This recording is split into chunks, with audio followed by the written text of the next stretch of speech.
In a town owned by predators, the deadliest man is the one just passing through. Bloodthirsty. Chapter 1. My fingers feel like dead meat, Jack said. He sat slumped against the passenger door of the Chevy Tahoe. Heavy plastic zip ties bit into his wrists. Steel Smith & Wesson cuffs clamped over the plastic. The Texas sun baked the black roof of the truck. Sweat beaded on his forehead and dripped down his nose. Blood returns, Mercer Sample said. Freedom stays gone. Mercer drove. He kept his eyes on the asphalt. The cracked highway stretched toward the horizon, a gray ribbon cut through brown scrub. Heat haze distorted the shapes of oncoming semi-trucks. The Tahoe's air conditioning unit rattled inside the dash. It blew lukewarm air smelling of old coffee and desert dust. They passed a billboard. The faded paint advertised a diesel mechanic 5 miles ahead. Iron Point sat in the valley like a grease stain on a clean plate. It functioned as a highway junction, a concrete scab where the interstate met the state routes. The town existed to separate truckers from their per diem and roughnecks from their paychecks. Cinderblock buildings lined the access roads. The streets featured deep potholes baked into permanent concrete craters. The modern world bypassed this place. It left behind exhaust fumes and cheap motels with flickering neon tubes. That the place? Jax asked. He squinted against the glare through the bug-splattered windshield. End of the line, Mercer said. Looks like a toilet. I robbed a credit union in Abilene with better architecture. You sit in a holding cell tonight, Jax. Architecture holds zero value. Mercer steered the Tahoe down the off-ramp. The heavy tires thumped over the expansion joints. Jack's Montana vans possessed a wire-tough frame and a face resembling a dropped pie. He wore a designer track jacket 2 sizes too small. The white fabric showed yellow sweat stains and dark streaks of highway grime. He robbed 3 armored transport trucks for a cartel-connected crew before Mercer kicked down the door of a cheap Wichita Falls motel room and dragged him out of bed. 10 grand, Jack said. He shook his head. The cuffs clinked against the door panel. That makes me sick. My bounty is 10 grand. I read the federal warrant. Insulting. I pulled over $1 million cash off that Dallas truck. You blew the cash, Mercer said. Market value drops when the money vanishes. They hit the main drag. 18-wheelers idled in the center-turning lanes. Lifted Ford and Dodge pickups crowded the shoulders. Men in dirty denim and steel-toe boots walked the cracked sidewalks. A Peterbilt blasted an air horn. The sound rattled the Tahoe's windows. Mercer ignored the noise. He scanned the storefronts. A pawn shop displayed a row of chainsaws in a barred window. A diner called Eats featured a parking lot full of motorcycles. He searched for the precinct. He spotted the building, a half-mile down the strip. A flat-roofed brick structure sitting behind concrete Jersey barriers. A battered sign read, Iron Point Police Department. 3 black and white cruisers sat angled in the designated spots. 2 of the cruisers lacked hubcaps. Mercer pulled the Tahoe into a visitor spot. He shifted into park. He cut the engine. The silence felt heavy. The heat outside pressed against the glass. Mercer unbuckled his seatbelt. He stretched his shoulders, feeling the vertebrae pop against the leather seat. He drove for 10 straight hours on bad coffee and gas station jerky. Get out, Mercer said. I need help with the door handle. Mercer exited the Tahoe. His boots crunched on the gravel-strewn asphalt. He wore a faded canvas jacket over a dark t-shirt. A custom-tuned Glock 19 rested in an outside-the-waistband Kydex holster on his right hip. He walked around the hood of the truck. He opened the passenger door. Heat rolled out of the cabin. He reached in and grabbed Jax by the front of the track jacket. He hauled the fugitive out of the seat. Jax hit the pavement hard. He lost his footing. He staggered sideways and bounced his shoulder against the Tahoe's fender. He caught his balance. He glared at Mercer. You operate with a heavy hand, bounty man, Jack spit. I work as a recovery agent, Mercer said. Bounty implies I care about the crime. I just care about the paper. He grabbed Jax by the bicep. He shoved him toward the precinct doors. The police station interior offered an immediate drop in temperature. The air felt refrigerated. It smelled of floor wax, stale cigarette smoke, and nervous sweat. A ceiling fan wobbled overhead on a bent shaft. A bulletproof glass partition divided the room. A man sat behind the elevated front desk. He possessed a massive torso, stretching the buttons of his uniform shirt. He resembled a boulder, carved out of raw suet. A thick mustache hid his upper lip. A gold chief star pinned to his chest looked tiny against the expanse of dark blue fabric. He chewed a mouthful of something wet. A plastic container of takeout food sat open next to a landline phone. He ignored the electronic chime of the front door. He read a folded newspaper. Need the desk, Mercer said. The chief swallowed. He wiped his fingers on a paper napkin. He looked through the smeared plexiglass. He examined Jax. He noted the heavy steel cuffs and the plastic zip ties beneath them. He shifted his gaze to Mercer. He analyzed the canvas jacket, the dust on the boots, and the Glock on the hip. I am Chief Bullock, the man said. His voice carried a deep, gravelly tone. Identify your package. Jax Vance. Goes by Montana, Mercer said. He kept his grip tight on Jax's arm. Wanted by the federal marshals for armed robbery. Transport hijacking. $10,000 reward on his head. Mercer reached into his jacket pocket. He pulled out the folded federal warrant. He slid the paper through the narrow slot at the bottom of the glass partition. Bullock picked up the paper. He unfolded it. He read the text. He looked at Jax again. You Montana Vance? Bullock asked. I am the king of Mars, Jax said. He sneered. Fetch me a glass of water. Bullock let out a wet chuckle.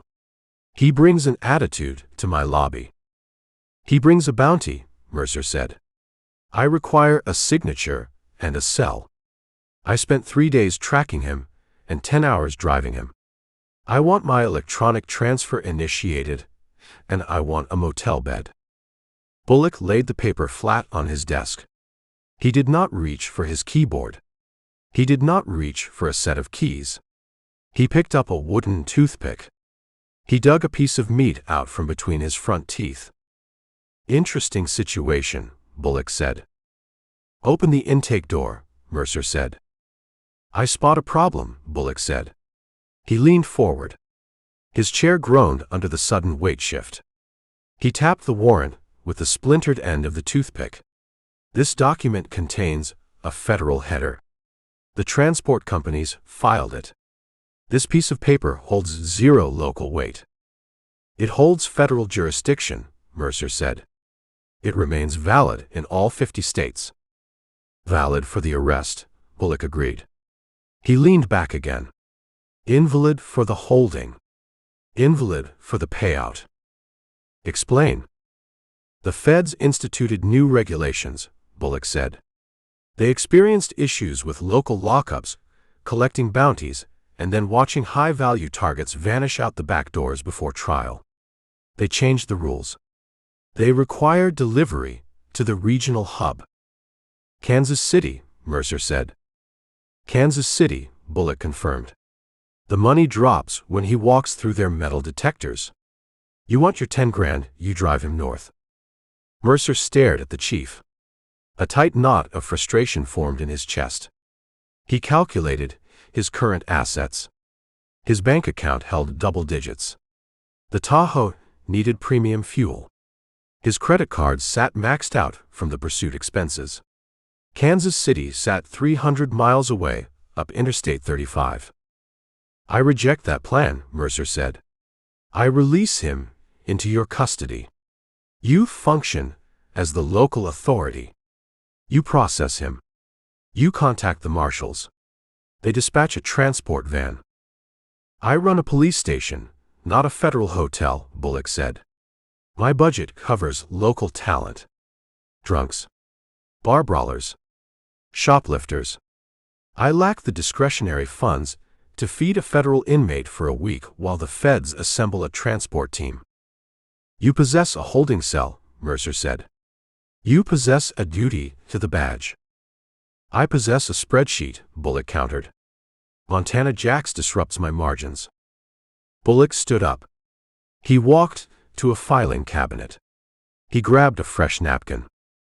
I know Vance, Bullock said. He kept his back turned. I know his associates. He runs with cartel remnants. I lock him in my back room. His friends might drive down the highway and demand his release. I employ 6 deputies in a town built out of dry rot and bad decisions. I reject a siege scenario. You fear his crew. I manage risk, Bullock said. He turned around. He tossed the napkin into a trash can. Put him back in the Tahoe. Drive him to Kansas City. Collect your wire transfer. Case closed. Mercer looked at Jax. The fugitive smiled. The gap between his front teeth showed dark. Looks like we share another tank of gas, bounty man, Jax said. Mercer tightened his grip on the bicep. Jax winced. Mercer looked back at Bullock. The chief sat down. He pulled the plastic takeout container closer. He speared a piece of chicken with a plastic fork. He intended to stonewall the process. He presented a wall of bureaucratic suet. The Tahoe runs on fumes, Mercer said. I require a cell for the night. 12 hours. I secure the gas money in the morning. I hit the road by noon. Bullock chewed the chicken. He evaluated the request. He noted Mercer's stance. He noted the hand resting near the Glock. 12 hours, Bullock said. 12 hours. I cover his meals. Bullock sighed. He hit a button under his desk. A heavy magnetic lock disengaged with a loud clack. The solid steel door next to the glass partition popped open an inch. Cell block 3, Bullock said. End of the hall. Use the steel toilet. You feed him, you supply his water. My deputies ignore him. Mercer kicked the heavy door wide open. He hauled Jax through the frame. The cell block smelled of bleach and old urine. Concrete floors reflected the harsh fluorescent lights overhead. Mercer marched Jax to the last cage. He threw him inside. Jax stumbled and fell onto the metal bunk. Mercer slammed the barred door shut. The lock engaged with a final, heavy strike of steel on steel. Get comfortable on the steel, Mercer said. We drive at dawn. Jax sat up. He rubbed his bound wrists. You lack the cash for a tank of gas. How do you plan to afford the trip? You plan to rob the local bank. I plan to earn the funds. Mercer walked back down the corridor. He exited through the heavy door. It clicked shut behind him. Morning, Mercer said to the glass partition. Do not oversleep, Bullock said. He did not look up from his meal. Mercer walked out of the precinct. The sun dipped lower in the sky. The neon signs along the highway strip flickered to life in the fading light. A block away, a massive neon horse flashed in front of a sprawling building. The Iron Horse Club. The parking lot held 30 vehicles. The bass from a jukebox thumped through the cinder block walls. Mercer stood on the concrete sidewalk. He checked his front pocket. He pulled out a crumpled $20 bill and a $5. $25. A full tank of gas cost $100. Food cost $30. He looked at the Iron Horse Club. He looked at the men walking through the front double doors. He touched the grip of the Glock 19. He walked toward the neon horse. He formulated a strategy. He sought a high-stakes game. Iron Point contained cash, and cash usually found a green felt table when the sun went down. Mercer intended to force a transfer of wealth. Chapter 2. Mercer Sample shoved Jack's Vance through the heavy glass doors of the Iron Point Police Department.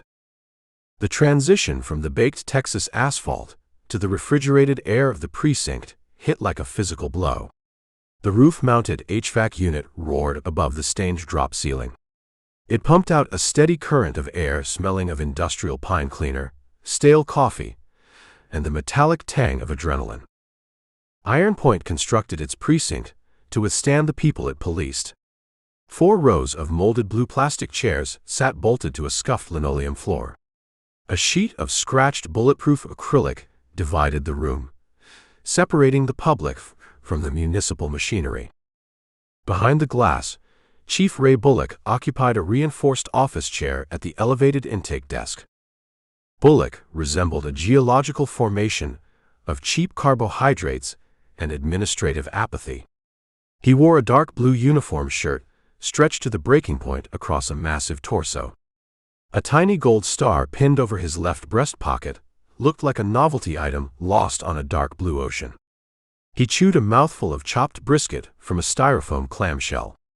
A smear of dark barbecue sauce stained his chin. He read a folded copy of a regional racing form. He ignored the electronic chime of the front door. Mercer marched Jax to the glass. Jax stumbled, his plastic zip ties and steel cuffs clinking against the metal counter. "Need the desk," Mercer said. Bullock swallowed. He wiped his mouth with the back of a thick, hairy hand. He looked through the smeared acrylic. He examined Jax. He noted the sweat stains on the track jacket, the dilated pupils, the bruises forming on the wrists. He shifted his gaze to Mercer. He analyzed the faded canvas jacket, the dust caked on the boots, and the custom Glock 19 riding high in the Kydex holster. "I am Chief Bullock," the man said. His voice sounded like a shovel dragging across loose gravel. "Identify your package." "Jax Vance." "Goes by Montana," Mercer said. He kept his grip tight on Jax's collar. "Wanted by the federal marshals. Armed robbery. Transport hijacking. $10,000 reward on his head." Mercer reached into his jacket. He pulled out the folded federal warrant. He slid the heavy paper through the narrow slot at the bottom of the glass partition. Bullock picked up the document.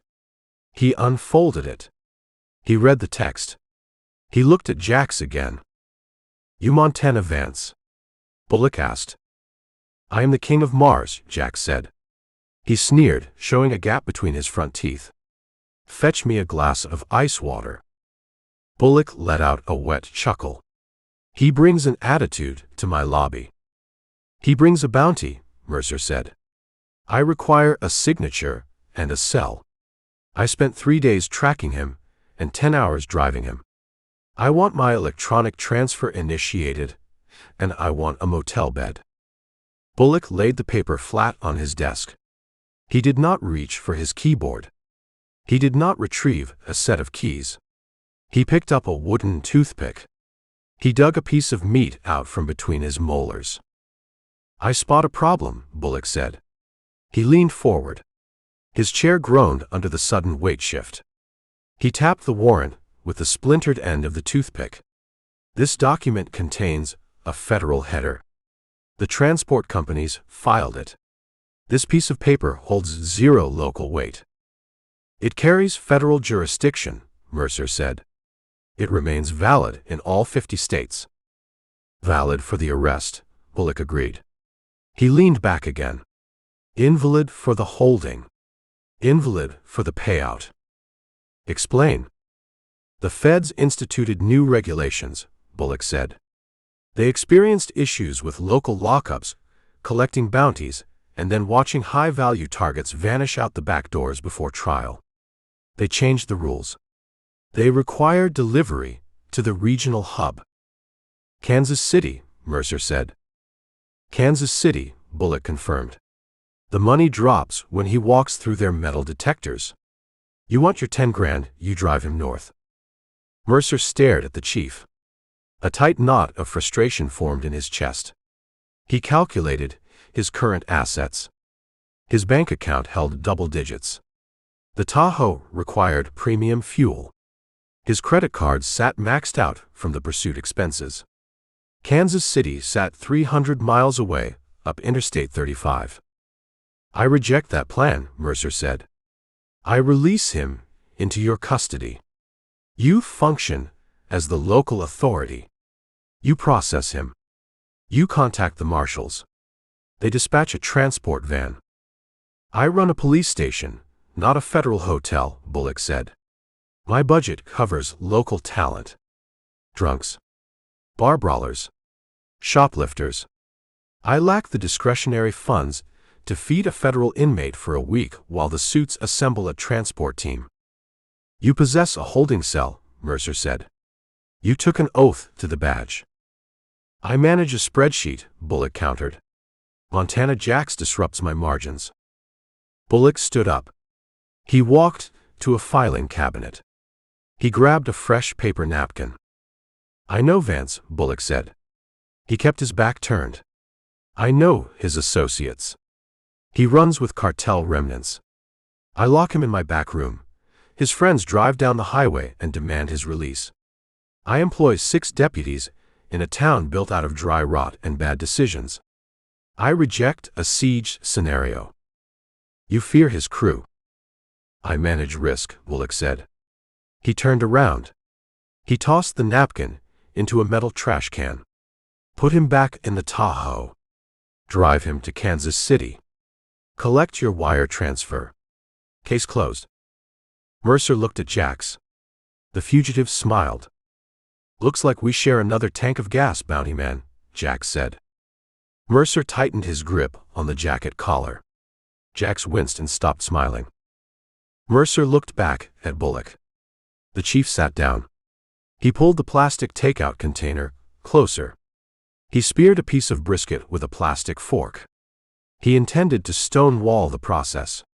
He presented a wall of bureaucratic obstruction. The Tahoe runs on fumes, Mercer said. I require a cell for the night. 12 hours. I secure the gas money in the morning. I hit the road by noon. Bullock chewed the meat. He evaluated the request. He noted Mercer's balanced stance.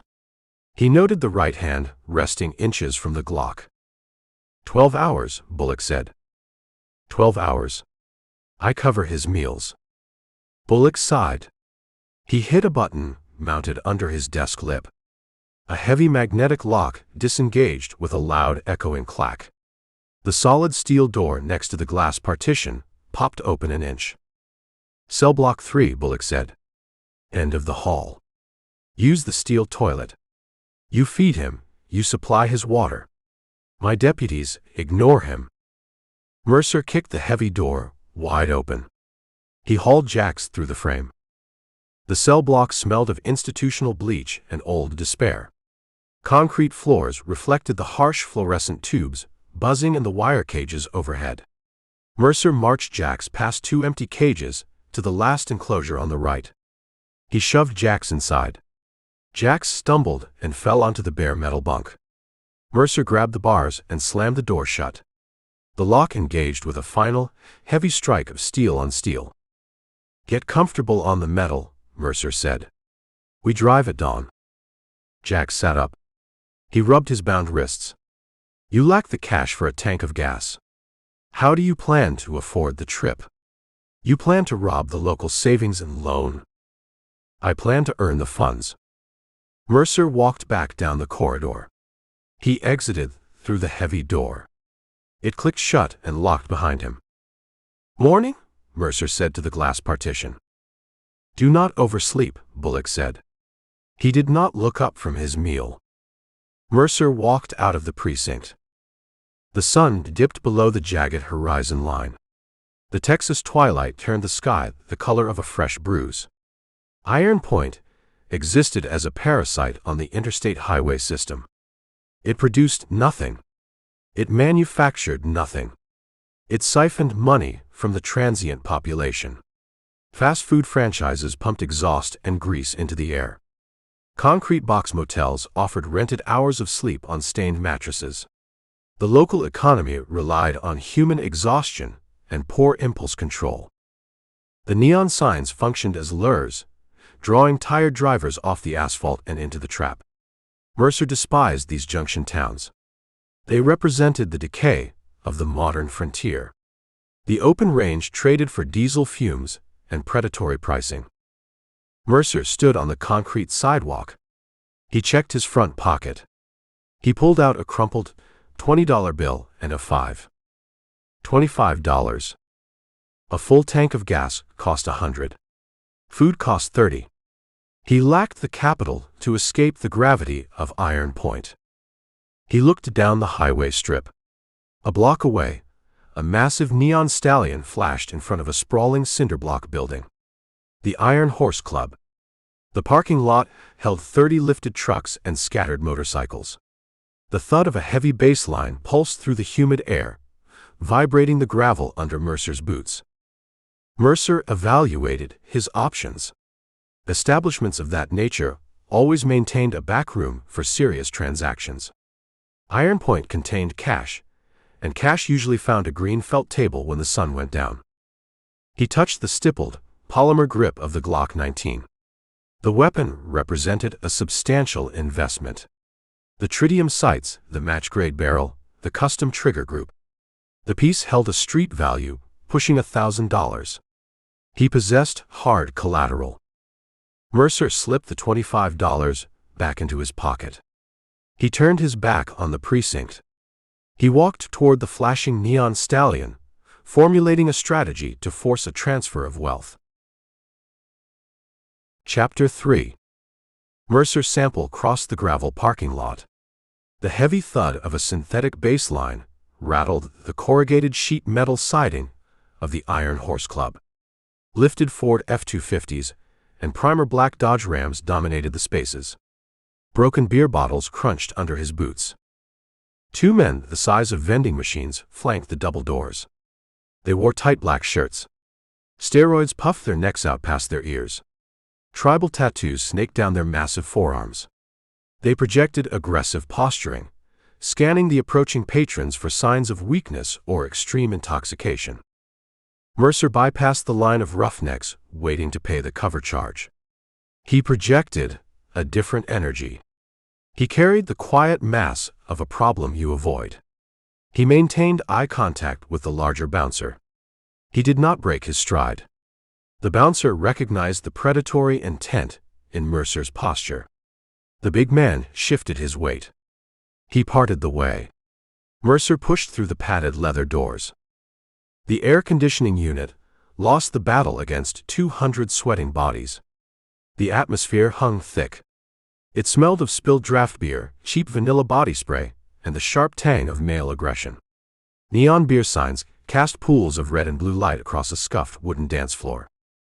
Waitresses in frayed denim cutoffs navigated the crush. They hoisted trays loaded with tequila shots and long-neck shiner box above the grabbing hands of the patrons. Men shouted to communicate over a blaring country rock anthem pumping from a massive digital jukebox. Iron Point funneled a specific breed of man into this room. Pipeline welders, rig roughnecks, long-haul drivers. Men who traded their youth and their joint cartilage for hazard pay. They worked 100-hour weeks in the mud and the blistering heat. They possessed a desperate need to feel alive during their brief off hours. They required loud music, chemical impairment, and the illusion of winning. The Iron Horse Club provided the illusion and extracted their paychecks. Establishments built for extraction maintained a secluded space for the serious transactions. Mercer ignored the main bar. He skirted the illuminated dance floor. He scanned the perimeter. He spotted an alcove separated from the main floor by a partition of frosted glass and dark oak paneling. A single overhead lamp equipped with a green glass shade hung low. It cast a harsh cone of white light on a circular poker table.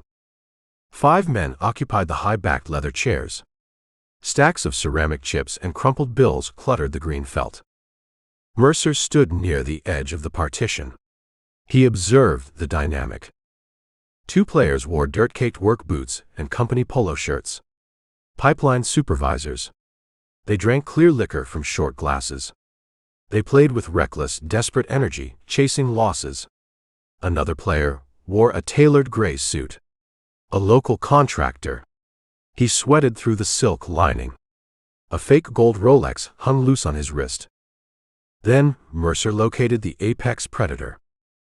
The dealer sat facing the entrance. He controlled the visual field. He wore a dark silk shirt, unbuttoned at the collar.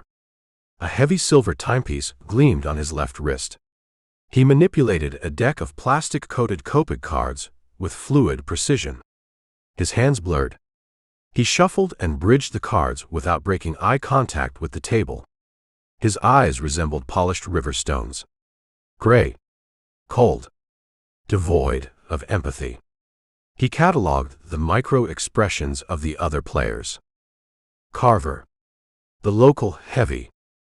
Carver understood the pathology of the room. He fed on it. He let the laborers win small pots. He manufactured a false sense of competence.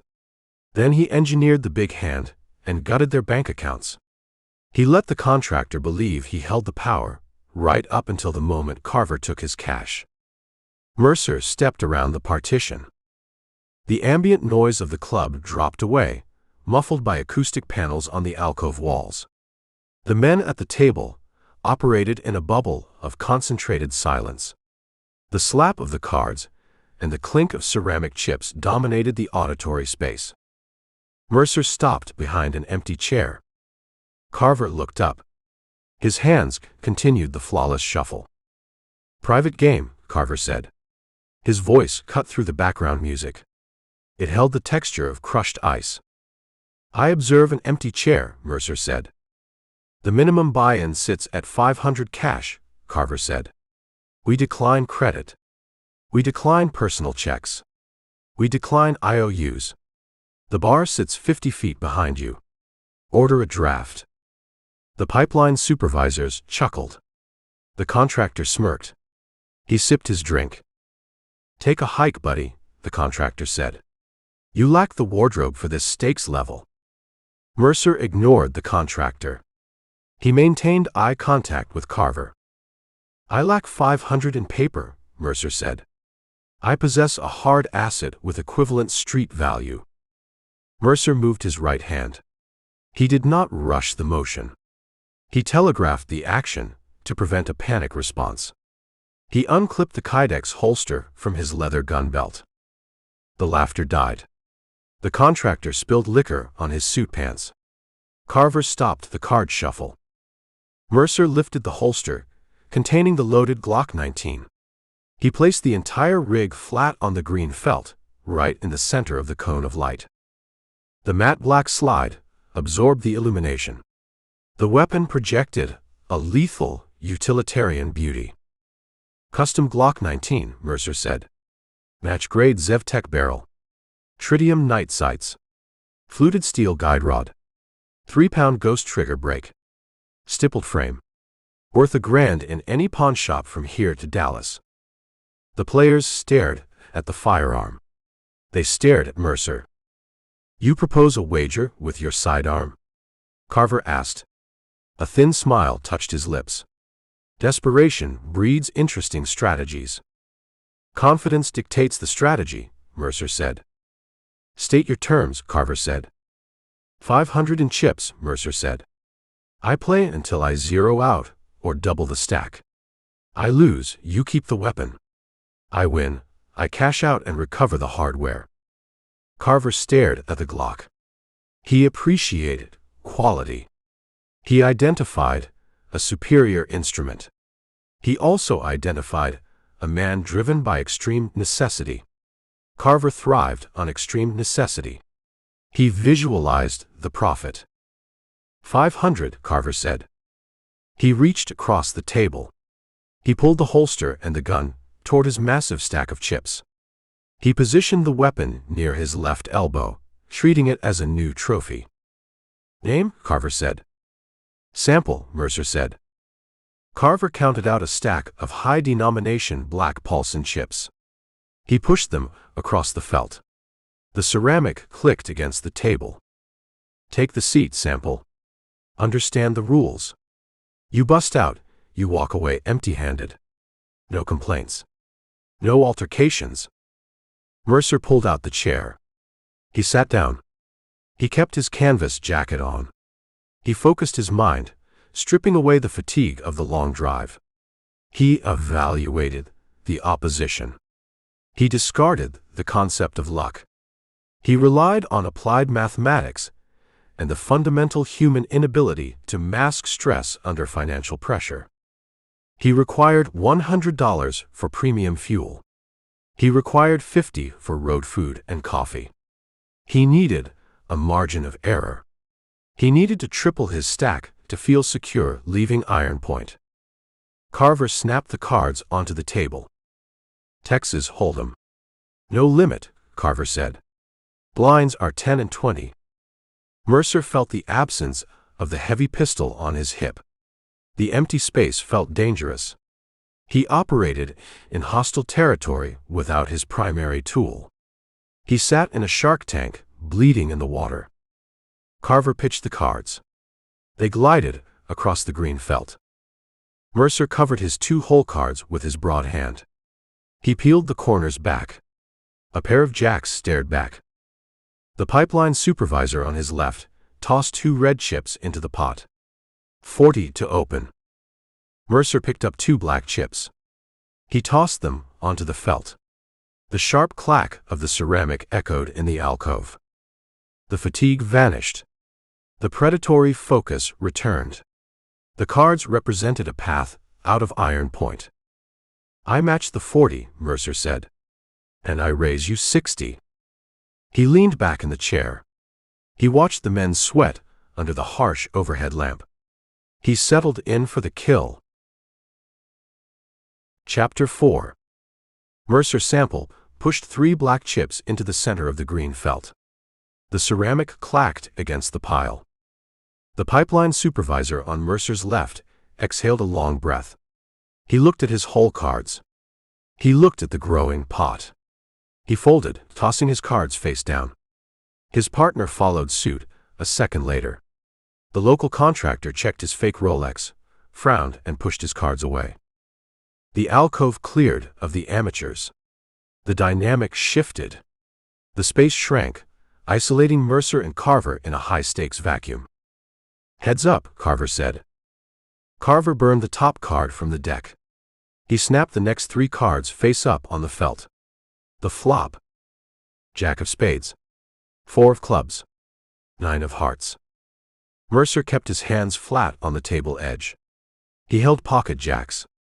The flop delivered a set. 3 jacks. A monster hand in no-limit Texas Hold'em. He maintained a blank expression. He controlled his breathing. He presented 0 biological feedback. Carver studied the board. He studied Mercer. He touched his stacks of black chips with manicured fingers. Your bet, Carver said. 100, Mercer said. He slid the chips forward. Carver did not hesitate. Call. He matched the bet. The dealer burned another card. He revealed the turn. The king of diamonds. The king changed the landscape. It presented a higher pair possibility. It opened straight draws. Mercer watched Carver's throat. A faint pulse beat against the collar of the dark silk shirt. Carver liked the king. The card connected with his hand. 200, Carver said. He pushed a column of chips into the pot. Mercer evaluated his position. He required a minimum of $150 to leave Iron Point. He needed fuel, supplies, and distance.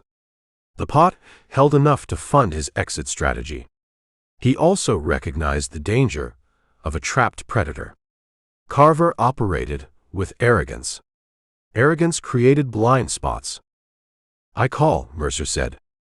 Carver burned a final card. He dealt the river. The king of clubs. The board showed a pair of kings. Jack 4, 9, king, king. Mercer held full house. Jacks full of kings. An almost unbeatable hand, outside of 4 of a kind. Carver stared at the second king. His eyes brightened. He touched his chips. "You play a tight game, Sample," Carver said. "You sit down. You wager your firearm. You project extreme confidence. I appreciate the theater. But theater fails to beat the math." Carver grabbed 2 massive stacks of black chips. He shoved them into the center. "All in," Carver said. "I cover your remaining stack." The ambient noise from the Iron Horse Club thudded against the frosted glass partition. Inside the alcove, the air turned stagnant. The contractor gripped his empty glass. The pipeline workers leaned forward. Mercer looked at the custom Glock 19 resting near Carver's elbow. He looked at the mountain of chips. "I call," Mercer said. He pushed his last chips forward. Carver smiled. He flipped his whole cards face up. Ace of spades. King of hearts. 3 kings, Carver said. Ace kicker. The house wins. Leave the weapon on the table. Carver reached for the Glock. Mercer reached out and slapped his broad hand down over Carver's wrist. The impact echoed like a gunshot. Carver froze. His smile vanished. The polished river stone eyes widened. "Read the board," Mercer said. Mercer flipped his whole cards. The 2 jacks landed face up next to the ace-king. 3 jacks, Mercer said. Paired with the kings on the board. A full house. Jacks full. Carver stared at the cards. The color drained from his face. The red neon light filtering over the glass partition painted his pale skin in harsh shadows. He calculated the hand. He realized his error. "You bottom dealt," Carver hissed. "You dealt the hand," Mercer said. He released Carver's wrist. He reached into the center of the table and dragged the massive pot toward his edge of the felt. "Nobody takes my table," Carver said. His voice dropped an octave. It carried lethal intent. "I played the cards," Mercer said. "I won the pot. I collect the payout." Carver slammed his hands on the armrests of his leather chair. "You brought a marked deck. You hustled my game." The accusation hung in the stale air. The pipeline supervisors backed away from the table. The contractor stood up and took 2 steps toward the exit. "I touched 2 cards," Mercer said. "Your house. Your deck. Your loss." Carver looked past Mercer's shoulder. He gave a microscopic nod. Mercer sensed the shift in air pressure behind him. The bouncer from the front door stepped through the partition gap. The man possessed the bulk of a meat locker. He wore a heavy leather vest over his tattooed arms. A jagged scar bisected his right eyebrow. His name tag read Smitty. "Confiscate his chips," Carver ordered. "Take the gun. Throw him in the alley." Smitty lunged. He reached under his leather vest. He went for a weapon tucked into his waistband.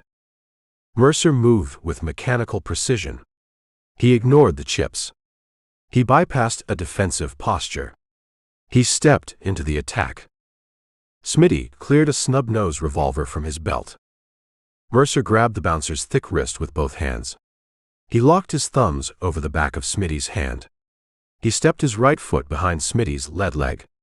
He applied extreme torsion to the wrist joint. He rotated the hand outward and down, creating a brutal lever. Bone snapped. The sound resembled a dry tree branch breaking under a heavy boot. Smitty shrieked.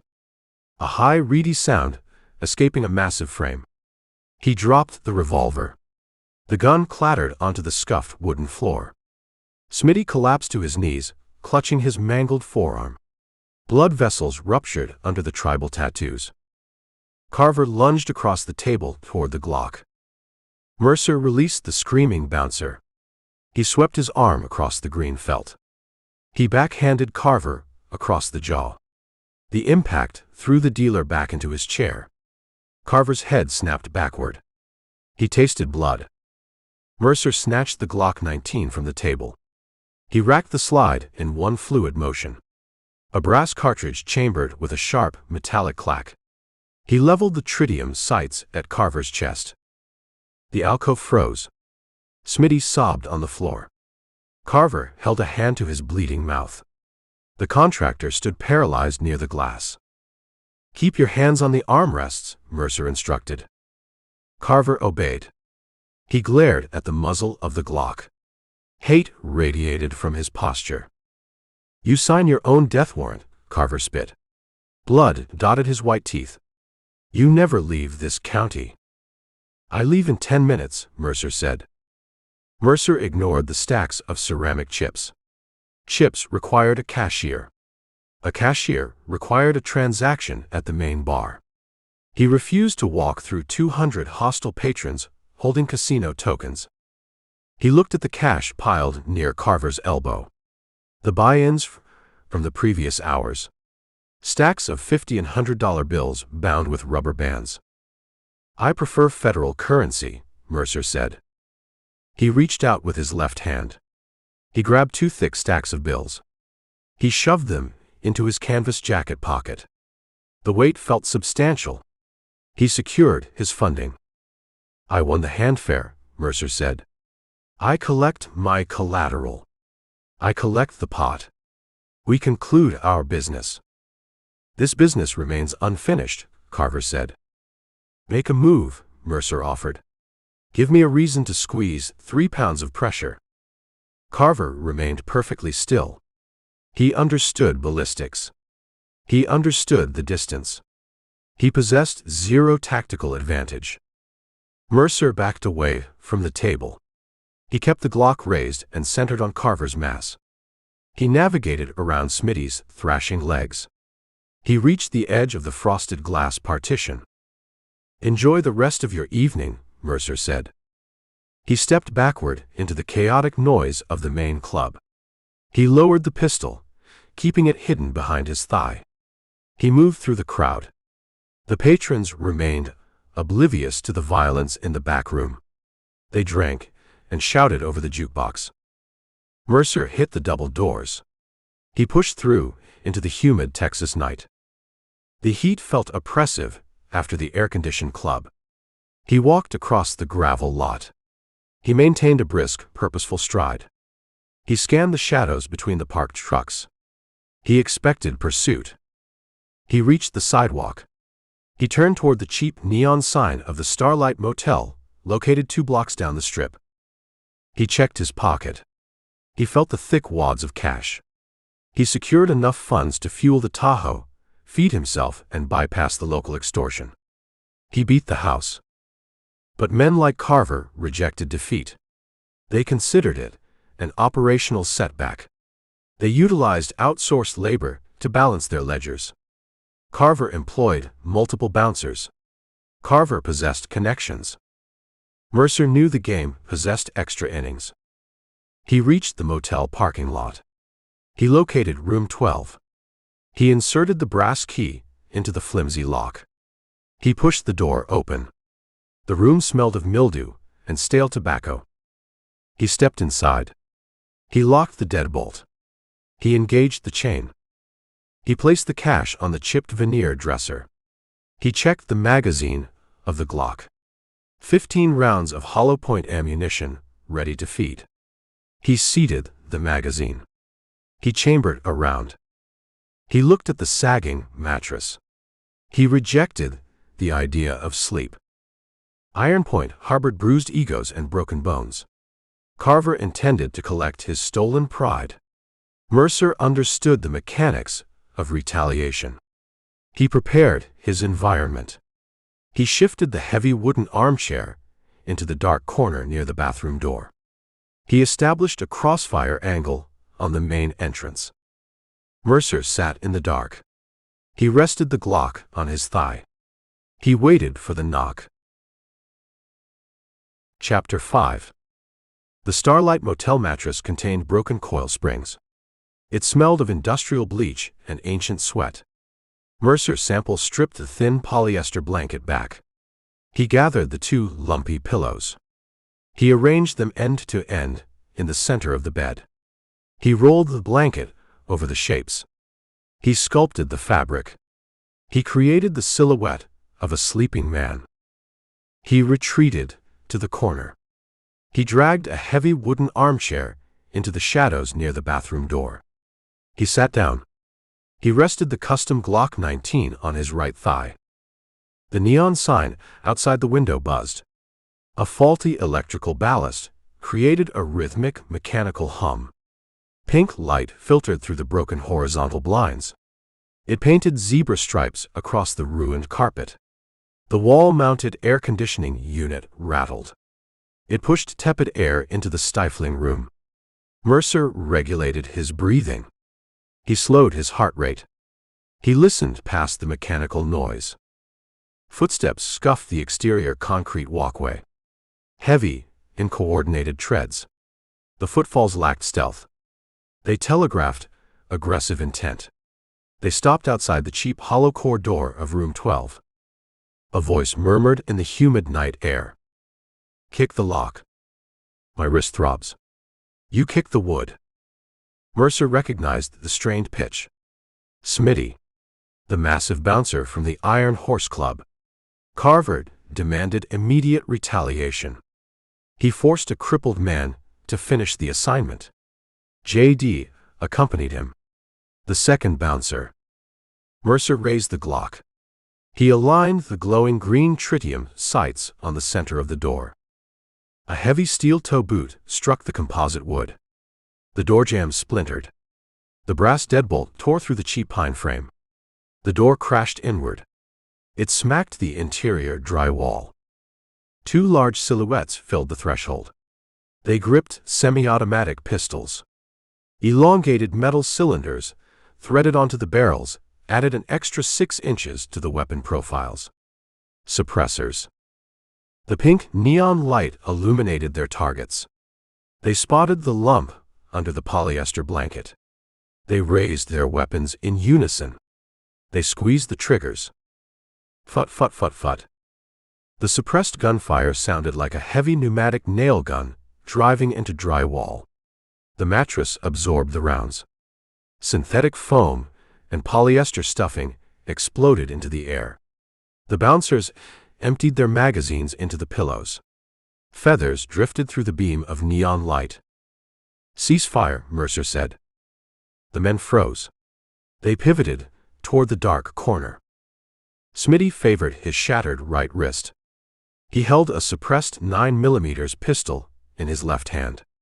J.D. held a matching weapon in his right hand. J.D. jerked his pistol toward the corner. Mercer applied 3 pounds of pressure to the ghost trigger. The Glock barks. The unsuppressed gunshot detonated inside the small concrete room. The acoustic shockwave shattered the thin glass in the motel window. The 9mm hollow point round struck J.D. in the right thigh. The kinetic impact spun him. He dropped his weapon. He collapsed against the particle board dresser. He clutched his leg. Blood pumped through his heavy denim jeans. Smitty raised his left arm.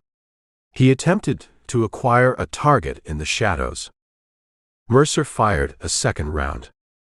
The bullet punched through Smitty's left shoulder. The energy lifted the massive bouncer off his feet. Smitty slammed into the broken doorframe. He slid down the wall. He left a thick red smear on the peeling floral wallpaper. Ears rang. The acrid smell of burnt cordite filled the room. It overpowered the mildew and the bleach. Mercer stood up. He kept the Glock leveled. He stepped over the splintered door. He kicked J.D.'s dropped pistol out the doorway and into the gravel parking lot. He kicked Smitty's weapon under the ruined bed. J.D. writhed on the patterned carpet. He pressed his hands against the entry wound in his thigh. Blood pulsed between his thick fingers. It soaked into the synthetic fibers of the floor covering. "You blew out my leg," J.D. gasped. "I aimed for the muscle tissue," Mercer said. "I bypassed the femur. Consider the trajectory a professional courtesy." Smitty groaned. He leaned against the doorframe. He cradled his freshly ruined left shoulder. His shattered right wrist dangled at an unnatural angle.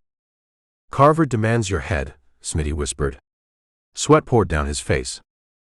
Carver delegates his dirty work, Mercer said. He sends injured men to perform assassinations. He exhibits poor leadership.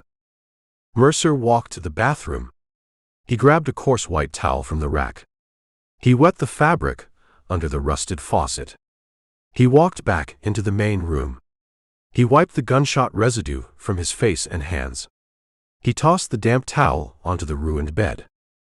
He retrieved his 2 stacks of federal currency from the chipped veneer dresser. He shoved the bills into his canvas jacket pocket. He secured his funding. Motel doors opened along the exterior walkway. Curious patrons peeked out of their rooms. Return to your beds, Mercer commanded. His voice carried absolute authority. Pest control. Situation resolved. The doors slammed shut. Deadbolts clicked. Iron Point residents understood the survival value of extreme ignorance. Mercer looked at the bleeding men. Stand up, Mercer said. I lack the ability to walk, J.D. said. He kept his pressure on the leg wound. Crawl. Hop. Drag yourself. Mercer grabbed J.D. by the collar of his black shirt. He hauled the man to his feet. J.D. screamed. A raw, guttural sound. He leaned his weight against the dresser. Mercer turned to Smitty. You possess functional legs. Move them. Where? Smitty asked. He swallowed hard, fighting shock. We take a stroll down the highway, Mercer said. We visit the chief. Mercer stepped out of the room. He grabbed J.D. by the belt. He shoved him forward. J.D. hopped on his good left leg. He dragged his bleeding right leg. He left a trail of dark crimson spots on the concrete walkway. Smitty stumbled beside him, a mountain of muscle rendered helpless by precise ballistics. The Texas night offered zero relief from the heat. Humidity trapped the diesel exhaust near the asphalt. Mercer marched his prisoners down the gravel shoulder of the interstate access road. 18-wheelers roared past. The massive grills pushed walls of hot air against them. The truck drivers ignored the hostage march. They kept their eyes on the horizon. I need a doctor, J.D. wheezed. You need a lawyer, Mercer said. You broke into an occupied dwelling with suppressed firearms. You demonstrated clear intent to murder. Carver owns this town, Smitty said. His voice sounded weak. Blood soaked his shirt. Carver owns the chief. You walk us into a trap. I force the issue, Mercer said. I introduce physical evidence into the bureaucratic machinery. I make the paperwork unavoidable. They reached the edge of the Iron Point commercial strip. The neon signs painted the prisoners in garish colors. Red light flashed across J.D.'s pale, sweating face. Blue light illuminated the blood soaking Smitty's chest. The Iron Point Police Department resembled a concrete bunker under the harsh streetlights. The 3 battered cruisers sat in their designated spots. The building projected an aura of institutional apathy. Mercer shoved J.D. forward. The injured man hit the heavy glass double doors. The doors swung open. The blast of refrigerated air hit them. Mercer marched the bleeding bouncers into the lobby. They dripped blood onto the scuffed linoleum floor. Chief Bullock sat behind the bulletproof acrylic partition. He occupied the exact same position. He held a plastic cup of dark liquor. He looked up from his racing form. His eyes widened. He took in the scene. The 2 massive thugs. The gunshot wounds. The trail of blood ruining his clean floor. He looked at Mercer standing behind them, the Glock 19 resting in his hand. I bring a delivery, Mercer said. Chapter 6. Chief Ray Bullock stared at the blood. The dark crimson fluid dripped from J.D.'s saturated denim jeans. It pooled on the scuffed white linoleum floor. Smitty leaned against the bulletproof acrylic partition. He smeared a streak of red across the clear plastic. The air conditioning unit hummed above them. The smell of copper mixed with the industrial pine cleaner. Bullock lowered his plastic cup of dark liquor. He placed it on the desk next to the racing form. He evaluated the ruined bodies of Carver's primary enforcers. He shifted his gaze to Mercer Sample. "You turn my lobby into a trauma ward," Bullock said. His deep voice carried a rough, vibrating edge. "They turned my motel mattress into confetti," Mercer said. He kept the Glock 19 resting against his right thigh. "I demand formal charges. Attempted murder. 2 counts. Aggravated assault with deadly weapons. Home invasion." Bullock wiped a hand down his face. He possessed the look of a man interrupted during a preferred routine. He despised complications. He despised paperwork. He despised independent operators making waves in his stagnant pond. "These men hold local residence," Bullock said. "They possess families. You bring an outsider perspective. You lack the context." "They brought suppressed firearms," Mercer said. "They brought intent to kill. The context sits bleeding on your floor." JD groaned. He slid down the wall. He hit the floor with a wet smack. He pressed both hands over the entry wound in his right thigh. "Call a paramedic," JD wheezed. "I feel dizzy." "Shut your mouth," Bullock snapped. He glared through the glass. "You boys create a monumental headache. Carver pays you to handle problems, not create spectacles." "Carver sent boys to handle men's work," Mercer said. "They failed. Now they enter the municipal justice system." Bullock sighed. He tapped his thick fingers against the desktop. He calculated the angles. He weighed the influence of Carver against the undeniable physical evidence standing in his precinct. "I prefer an alternate resolution," Bullock said. "You board your train. I contact a private physician. These boys recover in a secure location. The county avoids the medical bills. You avoid a lengthy trial deposition." "I reject the compromise," Mercer said. "You book them. You photograph their faces. You secure the firearms abandoned in my motel room. You log the serial numbers. You issue orders in my jurisdiction," Bullock said. His neck flushed red above his tight collar. "I establish a documented trail," Mercer said. "You sweep this under the rug. I make a phone call to the ATF. I report local law enforcement sheltering unlicensed suppressors. I guarantee a convoy of black SUVs arriving in Iron Point by tomorrow afternoon. They tear your operation apart." Bullock glared. The threat registered. Federal scrutiny ruined comfortable arrangements. The chief hit the intercom button on his desk. "Martinez," Bullock barked into the microphone. "Get to the front desk. Bring the trauma kit. We possess custody intakes requiring attention." Bullock released the button. He looked at Mercer. "I process them," Bullock said. "I charge them. You win the hand sample. Now clear your federal package out of my holding cell. Vacate my precinct. Vacate my town." "I retrieve my property," Mercer said. He holstered the Glock 19. He bypassed the groaning bouncers. He kicked the heavy magnetic door open. He walked down the concrete corridor. The fluorescent tubes buzzed overhead. He reached the final cage on the right.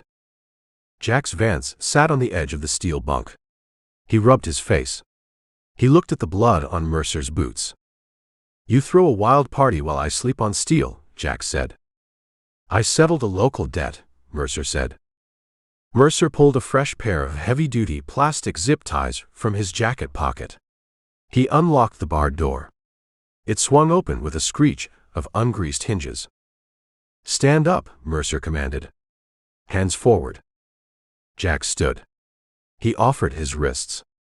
Mercer cinched the thick plastic strips tight around the fugitive's forearms. He retrieved his steel Smith & Wesson cuffs. He ratcheted the metal bracelets over the plastic ties, double locking the mechanisms. "We hit the road?"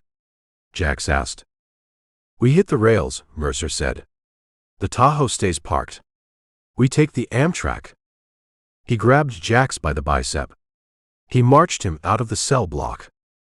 They bypassed the front lobby. A young deputy knelt on the linoleum. He applied a pressure dressing to JD's leg. Smitty sat slumped in a plastic chair, his face gray from shock. Bullock ignored them. He scribbled on a carbon copy intake form. Mercer pushed Jax through the double doors and out into the early morning air. The sun breached the horizon line. It painted the concrete and the scrub brush with harsh yellow light. The temperature climbed by the minute. The humidity promised a brutal afternoon. Mercer marched his prisoner down the highway shoulder. The Iron Point Amtrak station sat a half-mile away. It occupied a wedge of cracked asphalt between the interstate and an abandoned grain silo. The walk offered zero shade. Diesel exhaust from passing semi-trucks coated their skin in an invisible layer of grit. Jax dragged his feet. The zip ties bit into his flesh. "A train ride," Jax complained. "I despise public transit. It lacks privacy." "It offers scheduled departures," Mercer said. "It bypasses the local highway traps." They reached the station. The structure resembled an oversized tin shed. Faded blue paint peeled from the corrugated metal siding. A rusted Amtrak logo hung above the entrance. Weeds pushed through the concrete foundation. The platform consisted of poured concrete bordered by a yellow safety line. Mercer shoved Jax through the propped-open door. The interior smelled of old coffee and industrial floor wax. 3 rows of connected plastic chairs faced a ticket window, protected by scratched polycarbonate glass. 4 weary travelers occupied the seats. They ignored the man in handcuffs. They stared at their mobile phones. Mercer approached the ticket window. A clerk with a frayed necktie and heavy bags under his eyes sat behind a computer terminal. 2 tickets, Mercer said. Northbound. Kansas City. The clerk tapped the keyboard. The Texas Eagle. Departs in 20 minutes. Express route. $180 total. Mercer reached into his canvas jacket. He pulled out the thick stack of bills extracted from Carver's poker table. He peeled off 2 crisp $100 notes. He slid the currency under the metal slot. The clerk inspected the bills. He dispensed $20 in change and 2 printed boarding passes. Track 1, the clerk said. Wait on the platform. Mercer pocketed the change. He steered Jax outside. The heat radiated from the concrete platform. The steel rails shimmered in the morning sun. Mercer stood a foot behind his prisoner. He scanned the perimeter. He checked the parking lot. He checked the empty grain silo. He anticipated a final play from Carver. The horizon remained clear. No black SUVs arrived. No lifted pickup trucks peeled into the gravel lot. A low rumble vibrated through the soles of Mercer's boots. A bright Cyclops headlight pierced the morning haze. The massive silver diesel locomotive materialized down the tracks. The machine blew its air horn. The blast shattered the quiet air.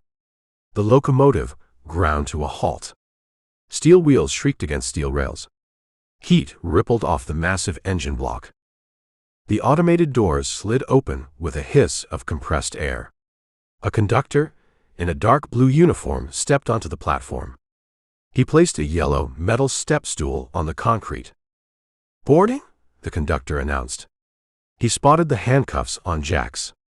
He offered a tight, professional nod. He directed them to the second car. Mercer pushed Jax up the metal stairs. The interior of the passenger car offered deep air conditioning. It smelled of synthetic upholstery and recycled air. Mercer bypassed the crowded front rows. He marched Jax to the rear of the car. He located an empty double seat near the rear exit door. Window seat, Mercer commanded. Jax slid into the row. He pressed his shoulder against the thick glass pane. Mercer sat in the aisle seat. He unspooled a length of braided steel cable from his jacket pocket. He threaded the cable through the center link of Jax's steel cuffs. He looped the other end around the heavy steel support frame of the passenger seat. He secured the cable with a brass padlock. Jax tested the slack. The cable allowed him 2 inches of movement. "You treat me like a junkyard dog," Jax said. "I treat you like $10,000 in unbanked cash," Mercer said. The train lurched forward. The couplings banged together. The massive engine gained traction. Mercer watched the town of Iron Point slide past the window. The rusted grain silo. The concrete precinct. The neon signs fading in the bright sunlight. He beat the town. He extracted his target. He collected funding from the local predator. He leaned back against the headrest. He felt the rhythmic sway of the train car. He closed his eyes. He allowed his guard to drop a fraction of an inch. He assumed the danger remained behind him in the dust of the highway junction. He underestimated the reach of the local corruption. Chapter 7. "My spine feels like twisted rebar," Jax Vance said. He shifted his weight against the molded foam of the Amtrak passenger seat. The heavy steel cable tethering his handcuffs to the floor frame clattered against the metal stanchion. "Sit still," Mercer Sample said. "The upholstery itches," Jax said. "The air conditioning blasts freezing air on my neck. I possess human rights. I demand a beverage." "You possess a federal warrant," Mercer said. "You drink water in Kansas City." Mercer kept his gaze fixed on the aisle. The Texas Eagle devoured the miles of sun-baked scrubland. The massive diesel locomotive pulled a string of silver cars up the interstate corridor. Inside the second coach, the temperature hovered at 65 degrees. It smelled of chemical lemon cleaner, recycled breath, and the ozone tang of the electrical systems. The car held a light passenger load. A few business travelers pounded on laptop keyboards. An elderly couple slept under a shared fleece blanket. Mercer catalogued every face. He assessed threat levels. He looked for the telltale bulges of concealed weapons under jackets. He looked for eye contact that lingered. His attention snagged on a cluster of 4 passengers occupying the facing seats in row 8. They represented a jarring anomaly. They projected an aura of insulated wealth. Wealth carried a specific scent. It smelled of dry-cleaned worsted wool, premium leather luggage, and a lifetime of assumed safety. A man in his late 50s occupied the aisle seat facing forward. He wore a charcoal gray suit. The fabric held a bespoke cut, but wrinkles creased the jacket sleeves. He reviewed a stack of printed contracts on his tray table. He rubbed his temples. He projected the stressed energy of a corporate attorney operating outside his preferred time zone. An older woman sat next to him. She wore an oversized cashmere cardigan over a silk blouse. She clutched a damp tissue. She dabbed at her nose. She stared at the passing landscape with an expression of profound distaste. She treated the Texas terrain like a personal insult. Across from them sat a younger man and woman. Brother and sister. The genetic markers matched. High cheekbones, pale skin, athletic builds. The sister possessed a sharp, calculating intelligence. She wore dark designer denim and a tailored blazer. A leather tote bag rested at her feet. The leather bore a discreet European logo. She did not read. She did not sleep. She observed the other passengers. Her eyes tracked the conductor. She catalogued the exits. The brother presented a different profile. He appeared 25 years old. He wore a spotless khaki field jacket featuring numerous utility pockets. He wore pristine leather hiking boots. The boots lacked a single scuff mark or speck of dust. He dressed for an imagined safari. He wore a stainless steel Rolex Submariner on his left wrist. The watch caught the overhead LED lighting. It signaled a retail value exceeding $10,000. In a junction town like Iron Point, men severed hands for $10,000. The brother paraded his net worth without understanding the local exchange rate. The brother closed a thick hardcover book. He stood up. He stretched his arms. He stepped into the center aisle. He walked toward the rear of the car, heading for the restrooms. He approached Mercer's row. He spotted Jack's. He registered the thick plastic zip ties. He registered the heavy Smith & Wesson steel cuffs. He followed the braided steel cable down to the brass padlock securing it to the seat frame. The brother stopped. He stared. His eyes widened. He treated Jack's like an exotic animal displayed behind zoo glass. He shifted his gaze to Mercer. He analyzed Mercer's faded canvas jacket. He spotted the grip of the custom Glock 19 riding in the Kydex holster. "Fascinating," the brother said. Mercer kept his eyes forward. He ignored the tourist. "Excuse me," the brother said. He leaned closer. He pointed a manicured finger at Jack's. "Is he a member of a cartel? A hitman?"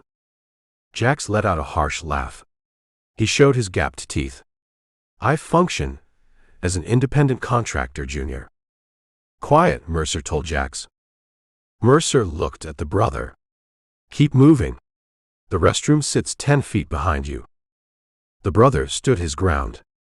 He offered a bright, oblivious smile. "My name is Percy. Percy Harrington. We travel from Boston. We intend to experience the authentic frontier." "The frontier vanished 80 years ago," Mercer said.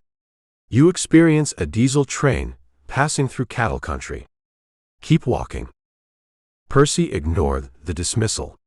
He possessed the arrogance of a man who never experienced a physical consequence. "Did you engage in a shootout?" "My Uncle Arthur considers this region uncivilized. I told him we required local color. You capture him in a dramatic standoff." "I dragged him out of a stained motel bed," Mercer said. He wept. "I suffered a severe leg cramp," Jax interjected. "I require potassium." "A bounty hunter," Percy mused. The concept thrilled him. He studied Mercer's holster. "You carry a Glock. I expected a 6-shooter. A Colt Peacemaker. For authenticity. I prefer capacity and mechanical reliability over historical reenactment," Mercer said. His voice dropped an octave. It carried the texture of rough concrete. "I shoot to terminate a threat. I require 15 rounds of hollow point ammunition. I skip the theatrics." Percy blinked. The harsh reality of the statement chipped his romanticized vision. "You terminate people?" Percy asked. "I utilize lethal force when the math requires it," Mercer said. "This region breeds men who kill for the watch on your wrist. They ignore your bank account balance. They ignore your zip code. They crush your skull with a tire iron, take your Rolex and dump your body in a dry wash. They sell the watch for $1,000 of methamphetamine. You project vulnerability. You wear a target." The blood drained from Percy's face. He covered his left wrist with his right hand. "You employ aggressive rhetoric," Percy said. He took a step backward. "I employ facts," Mercer said. "Return to your seat. Secure your luggage. Avoid eye contact with the locals." A subtle shift in the air signaled a new arrival. The sister stood in the aisle behind Percy. She moved with quiet grace. She evaluated the scene. She analyzed her brother's pale expression. She analyzed the prisoner in chains. She locked eyes with Mercer. "Percy," the sister said, "you disturb the other passengers." "Victoria," Percy said. He pointed a trembling finger at Mercer. "This man articulated a direct threat regarding my timepiece." I delivered an environmental assessment, Mercer said. Victoria Harrington stepped past her brother. She stood close to Mercer's aisle seat. She smelled of expensive soap and cold calculation. My brother possesses a habit of inserting himself into inappropriate situations, Victoria said. He treats the world like a museum exhibit. The exhibits in this region bite, Mercer said. Victoria studied Mercer's face. She read the fatigue carved into the lines around his eyes. She noted the bruised knuckles on his right hand, souvenirs from Carver's poker table. She recognized a man shaped by friction. You operate as law enforcement? Victoria asked. I operate as a private recovery agent, Mercer said. A mercenary, she corrected. I enforce contracts, Mercer said. The federal government writes the paper. I collect the physical asset. I demand payment upon delivery. A simple transaction, Victoria said. The most reliable kind, Mercer said. Arthur, the older woman called out from row 8. Liz Sterling demands your intervention. These seats cause spinal agony. Arthur Brooks stood up. He adjusted his wrinkled suit jacket. He looked down the aisle. He spotted his niece and nephew standing near a chained prisoner and an armed man. Panic flashed across his face. Victoria. Percy, Arthur commanded. Return to your assigned seats immediately. We return now, Uncle Arthur, Victoria said. She placed a hand on Percy's shoulder. She steered him away from Mercer's row. Percy cast one final, nervous glance at the Glock 19 before retreating to the safety of his family. Arthur Brooks offered Mercer a stiff, apologetic nod. He pulled a privacy curtain across the window of their row. He attempted to build a barrier between their wealth and the reality of the passenger car. Jax rattled his steel cable. Rich marks, Jax said. He licked his dry lips. That kid wears a down payment on a house on his wrist. The woman carries a bag worth $3 grand. They advertise their value. They bleed money. They board a train to Kansas City, Mercer said. They exit the hostile zone. A crew intercepts that family. They retire to a beach in Mexico, Jax said. Mercer shifted his weight. He rested his right hand near the holster. He watched the back of Percy's pristine khaki jacket. Jax articulated the exact risk Mercer calculated. Iron Point maintained a network of spotters. The local predators cataloged every high-value target passing through the junction. Chief Bullock observed the passenger manifest. Carver observed the cash flow. Mercer felt a subtle change in the mechanical vibration of the floorboards. The pitch of the diesel engine shifted. The train began a slow deceleration. They remained miles away from the next scheduled station stop. The Texas scrubland offered zero infrastructure. We lose speed, Jack said. A note of genuine concern cracked his voice. Mercer sat forward. He looked out the heavy glass window. The relentless brown landscape blurred past, but the velocity dropped by the second. Steel brake shoes clamped against the iron wheels. A high-pitched squeal pierced the acoustic insulation of the cabin. The passenger car lurched. Mercer unsnapped the retention strap on his Kydex holster. He prepared for the math to change. Chapter 8. The kinetic energy bled from the massive train. Steel brake shoes clamped against the iron wheels. A high-pitched metallic shriek vibrated through the floorboards of the passenger coach. The Texas Eagle fought its own momentum. Unsecured luggage tumbled from the overhead racks. A hard-shell suitcase struck the center aisle. A laptop bag slid past Mercer Sample's boots. Jax Vance braced his forearms against the seatback in front of him. The braided steel cable tethering him to the floor pulled taut. The brass padlock clanked against the metal stanchion. The engineer rides the emergency brake, Jax said. He gripped the synthetic upholstery. Mercer kept his right hand near the Kydex holster. He looked out the heavy, double-paned window. The relentless brown scrubland vanished. A towering wall of orange flame replaced the Texas night. The engineer halted the locomotive, 50 yards short of a makeshift barricade. Massive wooden railroad ties blocked the tracks. The timber, soaked in industrial creosote, burned with a fierce chemical intensity. Thick plumes of oily black smoke billowed upward, obscuring the stars. The heat radiating from the bonfire penetrated the thick glass of the train car. "An obstruction," Arthur Brooks announced from row 8. The corporate attorney peered through his window. He adjusted his silk tie. He assumed an air of mild inconvenience. A signal failure. Or a brush fire. "Brush fires lack perfect geometric stacking," Mercer said. The train ground to a complete halt. The air conditioning unit hummed. The silence inside the cabin felt heavy, pregnant with impending violence. A dull thud echoed from the vestibule at the front of the car. Heavy boots struck the metal boarding stairs. A crowbar shattered the reinforced glass of the exterior pneumatic door. The safety glass spider-webbed, then collapsed inward in a shower of cubic fragments. A hand clad in a black tactical glove reached through the jagged hole. The hand grabbed the emergency manual release lever. The heavy door groaned. It slid open on ungreased tracks. 3 men breached the passenger cabin. They wore matte black tactical gear. The outfits lacked official insignia. Cheap nylon plate carriers covered dark long-sleeve shirts. The vest pouches remained flat, devoid of spare ammunition magazines. The gear functioned as intimidation theater, a costume designed to project authority and terror. But the weapons carried lethal reality.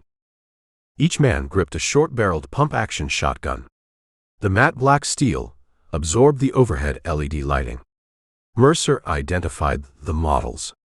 Mossberg 590 shockwaves. Pistol grips. 14-inch barrels. Close-quarters trench brooms designed to clear rooms and sever limbs. Neoprene ski masks covered their faces. Ragged holes cut into the fabric revealed intense, scanning eyes. "Hands visible?" the lead hijacker roared. His voice carried a brutal, practiced edge. "Keep them elevated. You drop your hands, you drop your life." The passengers reacted. The elderly couple huddled under their fleece blanket, raising trembling, blue-veined hands. The business travelers abandoned their laptops. They pressed their palms against the ceiling panels. Arthur Brooks froze. His mouth opened, but he produced zero sound. He clutched his printed contracts like a paper shield. Liz Sterling let out a short, high-pitched gasp. She clutched her cashmere cardigan to her throat. Victoria Harrington raised her hands. Her eyes darted from the shotgun muzzles to the exits. She calculated escape routes. She found none. Percy Harrington sat frozen in his pristine khaki field jacket. He stared at the intruders. He processed the breach of his insulated world. Mercer evaluated the tactical environment. 3 shotguns. A confined aluminum tube. Panic multiplying among the civilians. He possessed 15 rounds of 9mm hollow-point ammunition in the Glock 19. He trusted his marksmanship. He possessed the ability to put 3 rounds into the leader's central nervous system before the man blinked. He also understood the cascading mathematics of a gunfight. A hollow-point round stops a human heart. The dying man experiences a final, violent muscle spasm. The spasm pulls a 3-pound shotgun trigger. 12-gauge buckshot shreds the cabin interior. Innocent people bleed out on the synthetic carpet. A stray pellet strikes Jack's Vance.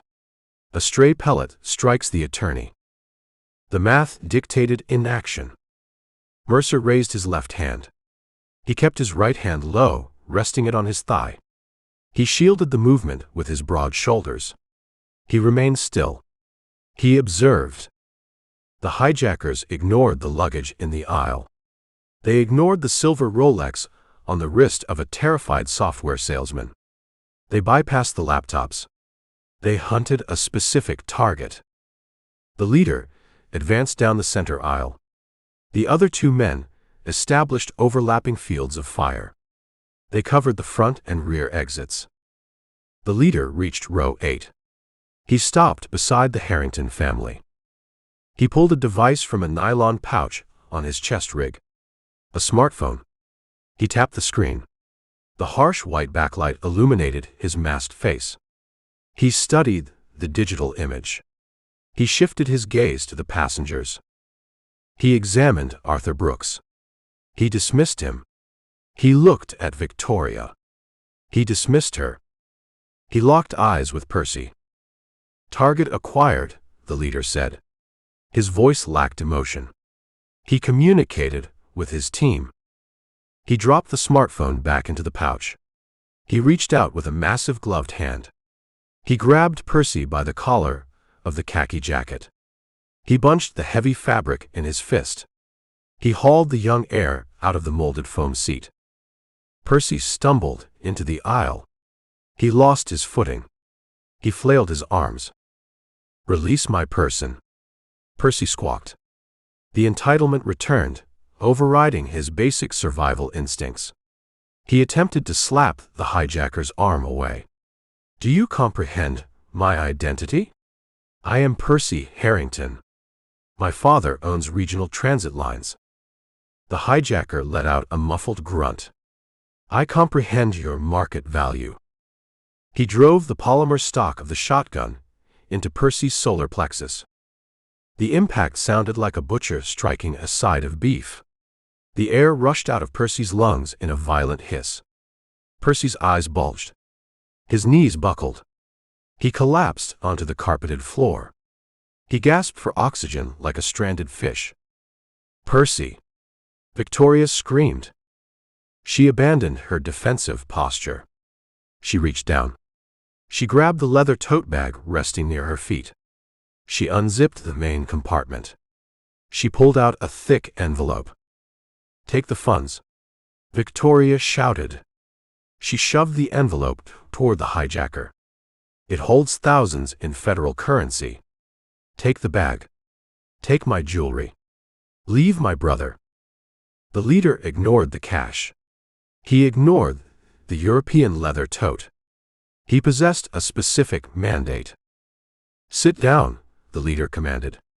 He leveled the gaping muzzle of the Mossberg at Victoria's chest. "You interfere with the extraction. I decorate the upholstery with your internal organs." Victoria froze. She stared into the black void of the shotgun barrel. The cold reality of the threat paralyzed her. She sank back into her seat. Arthur Brooks remained motionless. He clutched his papers. He watched his nephew endure the assault. The leader reached down. He grabbed Percy by the belt and the jacket collar. He lifted the gasping young man off the floor. He slung Percy over his shoulder like a sack of concrete mix. "Extraction complete," the leader announced. "We initiate egress." He turned. He marched back up the aisle. His boots stomped over the fallen luggage. Percy dangled limp over the man's broad back. Percy's pristine leather hiking boots dragged against the seats. The other two hijackers maintained their covering fire positions. They backed toward the shattered vestibule door. "Keep your hands elevated for 5 minutes," the rear guard yelled. "You look out the windows, we shoot through the glass." The three men exited the passenger car. They vanished through the jagged hole in the door. The silence rushed back into the cabin. The elderly woman resumed her weeping. Mercer lowered his hands. He stood up. He unclipped the retention strap on his holster.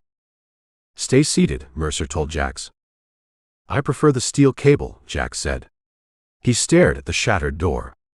Those professionals lack a sense of humor. Mercer stepped into the aisle. He ignored the command from the hijackers. He walked to the heavy glass window on the opposite side of the car. He peered into the darkness. The burning railroad ties illuminated the access road running parallel to the tracks. Two vehicles idled in the dirt. Ford F-150 Raptors. High-performance off-road trucks. Matte black paint jobs. Mud-terrain tires. Heavy-duty suspension systems, built to handle harsh desert environments at high speeds. The hijackers reached the vehicles. The leader threw Percy into the extended cab of the lead truck. The other men scrambled into the passenger seats. The powerful twin-turbo engines roared. The exhaust pipes spat black smoke. The trucks accelerated. The aggressive tire treads chewed the dirt, kicking up rooster tails of gravel and dust. The vehicles veered away from the tracks. They plunged into the impenetrable darkness of the Texas badlands. The taillights vanished behind a ridge of limestone. Mercer stared at the empty access road. He analyzed the execution of the raid. The hijackers ignored the cash. They ignored the jewelry. They utilized digital surveillance. They targeted a specific individual with high net worth. They possessed customized off-road extraction vehicles. The operation required logistical support. It required intelligence gathering. It required an inside man monitoring the passenger manifests. They grabbed the kid, Jack said from his seat. A clean snatch. A ransom play. Mercer turned away from the window. He looked at the Harrington family. Victoria knelt in the aisle. She gathered the scattered cash from her spilled envelope. Her hands shook. Arthur Brooks stared blankly at the empty space where his nephew had sat. Iron Point harbored the predators. The town supplied the intelligence. Chief Bullock rejected the federal warrant. Chief Bullock forced Mercer onto the train. The timing lined up with mathematical precision. The local corruption extended its reach. The game expanded. Mercer walked back to his seat. He checked the action on the Glock 19. He prepared to re-enter the hostile zone. The train required clearing the burning timber to proceed, but Mercer knew the tracks led back to the source of the infection. Chapter 9. Victoria Harrington knelt on the synthetic carpet of the center aisle. She gathered the scattered federal currency. Her hands trembled. She stacked the crisp $100 bills. She shoved the money back into the thick envelope. She returned the envelope to the European leather tote bag. She stood up. She smoothed the wrinkles from her tailored blazer. She looked at the empty space where her brother sat 2 minutes prior. The silence in the passenger cabin felt absolute. The diesel locomotive idled on the tracks outside. The low, mechanical thrum vibrated through the floorboards. The air conditioning unit pushed cold air across the terrified passengers. The cabin smelled of spilled coffee, nervous sweat, and the lingering ozone tang of the shattered glass door. Arthur Brooks remained frozen in his seat. The corporate attorney stared at his trembling hands. He dropped his printed contracts. The papers littered the floor around his leather dress shoes. The illusion of safety vanished. The armored walls of his wealth and influence collapsed under the threat of a 14-inch shotgun barrel. "They took him," Arthur whispered. His voice lacked resonance. It sounded like dry leaves scraping across concrete. "They grabbed Percy. They vanished." Liz Sterling wept into her cashmere cardigan. She rocked back and forth in her molded foam seat. Victoria turned her attention to Mercer Sample. Mercer stood in the aisle. He checked the action on his custom Glock 19. He dropped the magazine. He verified the stack of 15 hollow-point rounds. He slammed the magazine back into the polymer grip. He racked the slide. He holstered the weapon. He secured the retention strap. Victoria closed the distance between them. She invaded his personal space. Her blue eyes hardened into twin points of cold calculation. The initial shock evaporated. Anger replaced the terror. "You possess a firearm," Victoria said. She pointed a manicured finger at his Kydex holster. "You observed the entire assault. You watched them drag my brother out the door. You remained motionless. I calculated the angles, Mercer said. I evaluated the threat. You exhibited cowardice, Victoria said. I exhibited basic arithmetic, Mercer countered. His voice carried the texture of crushed gravel. 3 men. 3 pump-action shotguns. Close quarters. They held the tactical advantage. I engaged the leader. The rear guard opens fire. 12-gauge buckshot spreads. It shreds the upholstery. It shreds the passengers. Your aunt takes a pellet in the neck. You take a pellet in the spine. Percy dies in the crossfire. A dead hero offers 0 utility. Victoria absorbed the harsh facts. She processed the mechanical reality of a gunfight. She looked at the terrified elderly couple cowering in the front row. She looked at her weeping aunt. They demanded 0 cash, Victoria said. I offered the envelope. I offered jewelry. They ignored the capital. They executed a targeted extraction, Mercer said. They possessed a digital photograph. They hunted a specific asset. They desire a ransom, Arthur Brooks interjected. He leaned into the aisle. The color returned to his face. The attorney located a familiar concept. He understood financial transactions. He understood leverage. They intend to extort my brother-in-law. They intend to demand millions for Percy's safe return. A ransom requires a living hostage, Mercer said. Percy remains a breathing asset. They treat him with care until the check clears. We must contact the authorities, Arthur said. He patted his suit pockets, searching for a mobile phone with 0 signal. We must alert the state police. The Federal Bureau of Investigation. The local authorities facilitated the extraction, Mercer said. Arthur stared. Explain that accusation. Chief Bullock rejected a federal warrant this afternoon, Mercer said. He forced me to board this specific train. He cleared his holding cells. Percy broadcast his identity to a local telegraph operator. The operator feeds the chief. The chief feeds the local predators. They established a pipeline. You bought a ticket for the ride. Jack's Vance rattled his steel tether. He leaned against the heavy glass window. The bounty man speaks the truth, Jack said. He showed his gapped teeth. Iron Point operates as a toll booth. You triggered the alarm. You displayed the Rolex. You displayed the custom luggage. The locals decided to collect the maximum toll. A man in a dark blue conductor uniform stepped through the rear sliding door. He carried a heavy metal maglite flashlight. He surveyed the cabin. He saw the shattered vestibule door. He saw the weeping passengers. He saw the armed man standing in the aisle. Report the situation, the conductor demanded. He kept his distance. He gripped the heavy flashlight like a club. A hostile boarding party breached the car, Mercer said. They extracted 1 male passenger. They fled in 2 off-road vehicles. They possess a 5-minute lead. The conductor looked out the window. He looked at the towering flames of the barricade, blocking the tracks. The timber burns out of control, the conductor said. The engineer refuses to proceed. The heat threatens to melt the air brake lines. The structural integrity of the steel rails remains compromised. Clear the obstruction, Victoria said. We must pursue them. We must reach a jurisdiction with functioning law enforcement.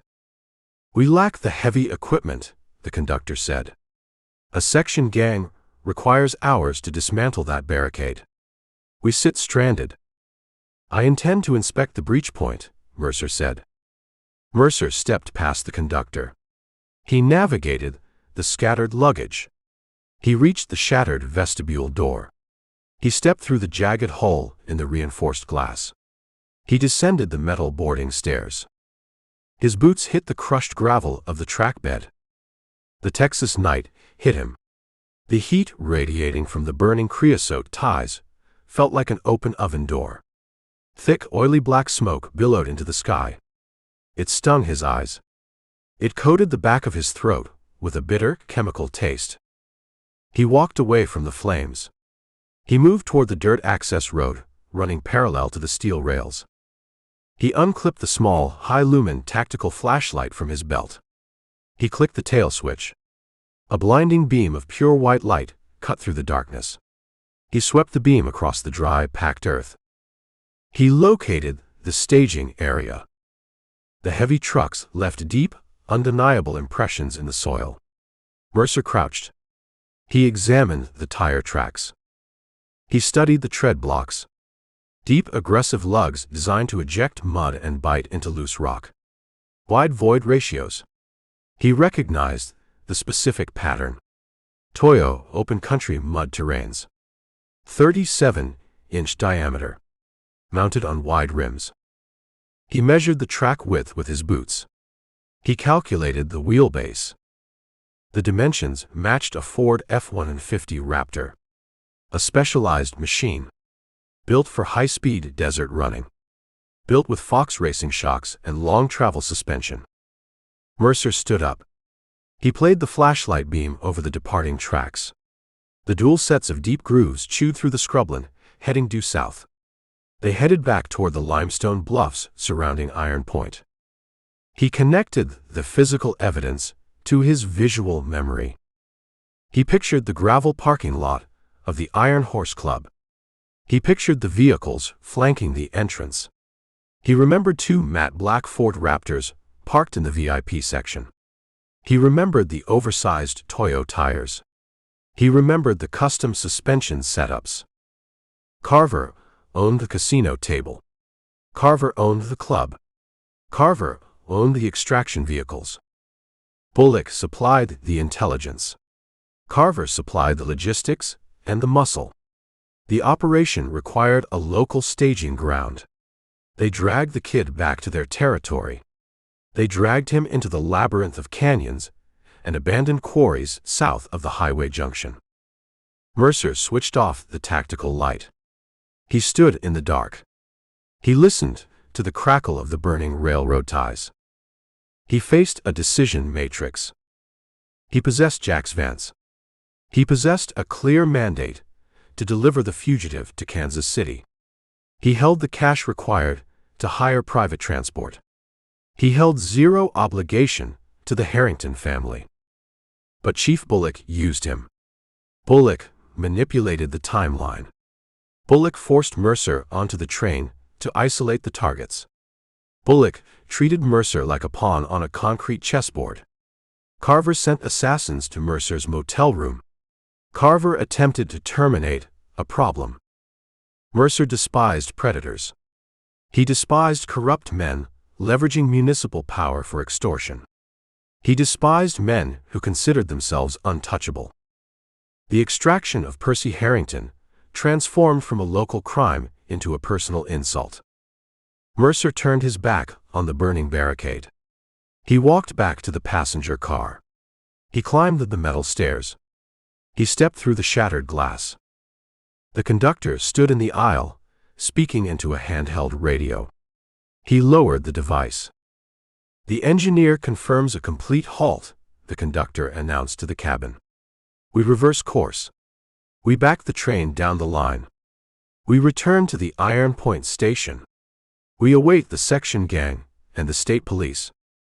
Arthur Brooks let out a long, defeated groan. He slumped into his seat. Victoria Harrington remained standing. She looked at Mercer. She read the shift in his posture. She read the lethal focus radiating from his frame. "You found something in the dirt," Victoria said. "I found the make and model of the extraction vehicles," Mercer said. "I found a direct line connecting the hijackers to the local casino operator. I found their intended destination." The massive diesel locomotive roared. The engine shifted gears. The train lurched backward. The couplings slammed together with a series of heavy metallic clangs. The Texas Eagle began a slow, humiliating retreat. The steel wheels ground against the iron tracks, pushing the string of passenger cars south. "We return to the junction," Arthur Brooks said. He rubbed his face. "We return to the corrupt police chief. We return to the source of the nightmare." "We return to the battlefield," Mercer corrected. He walked to his seat. He checked the brass padlock securing Jack's vans. He sat down. "The kid requires a rescue," Jack said. He stared at Mercer.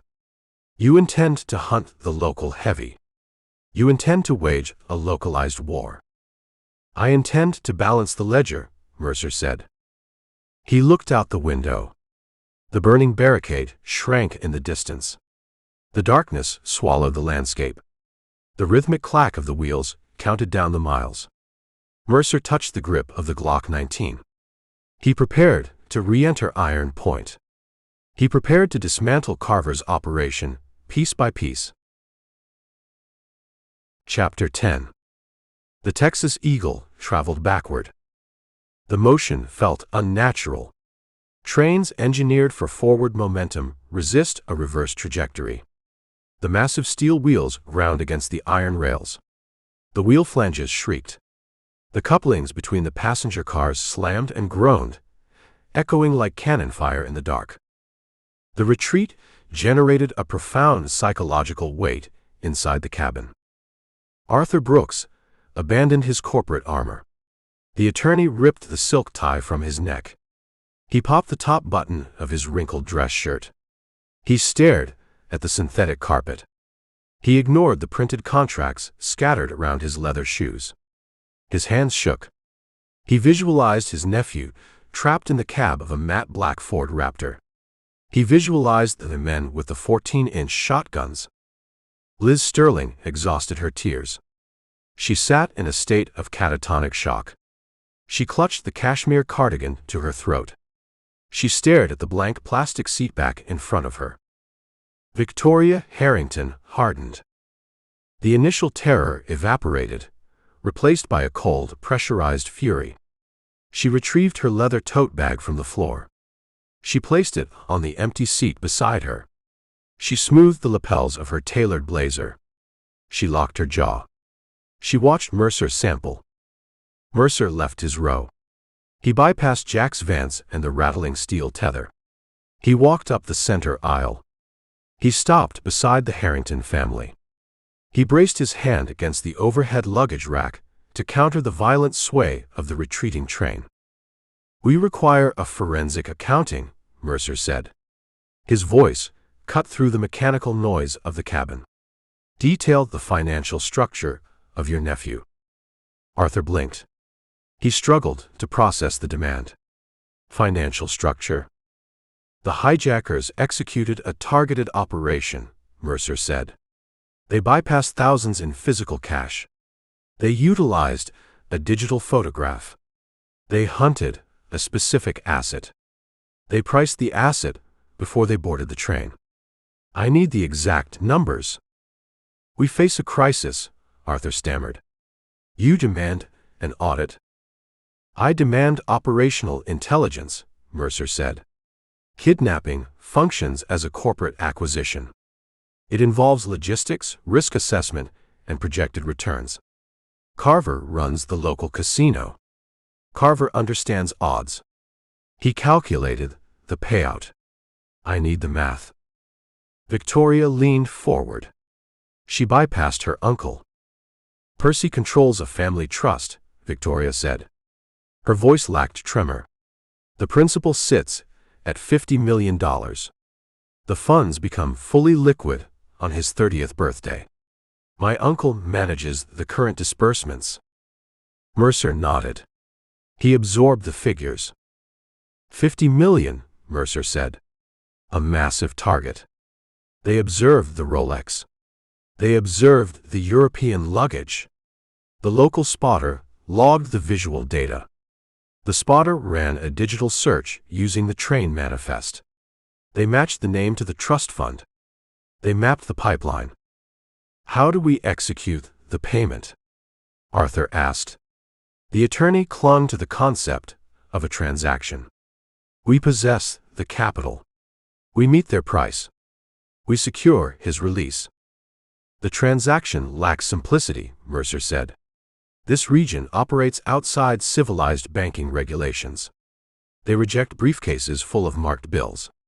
They utilize encrypted communication channels. They demand untraceable transfers, cryptocurrency routing, offshore shell accounts. They make the money vanish before they release the hostage. You understand their methodology, Victoria stated. She studied Mercer's face. She catalogued the scars and the cold, flat stare. I hunt men who utilize this methodology, Mercer said. I study the predators. Carver operates the Apex Syndicate in Iron Point. Chief Bullock provides the municipal cover. Bullock forces the high-value targets onto the train. The train enters the dead zone. Carver extracts the target. Bullock ignores the radio calls. The system functions with brutal efficiency. Jax Vance let out a harsh laugh from the rear of the car.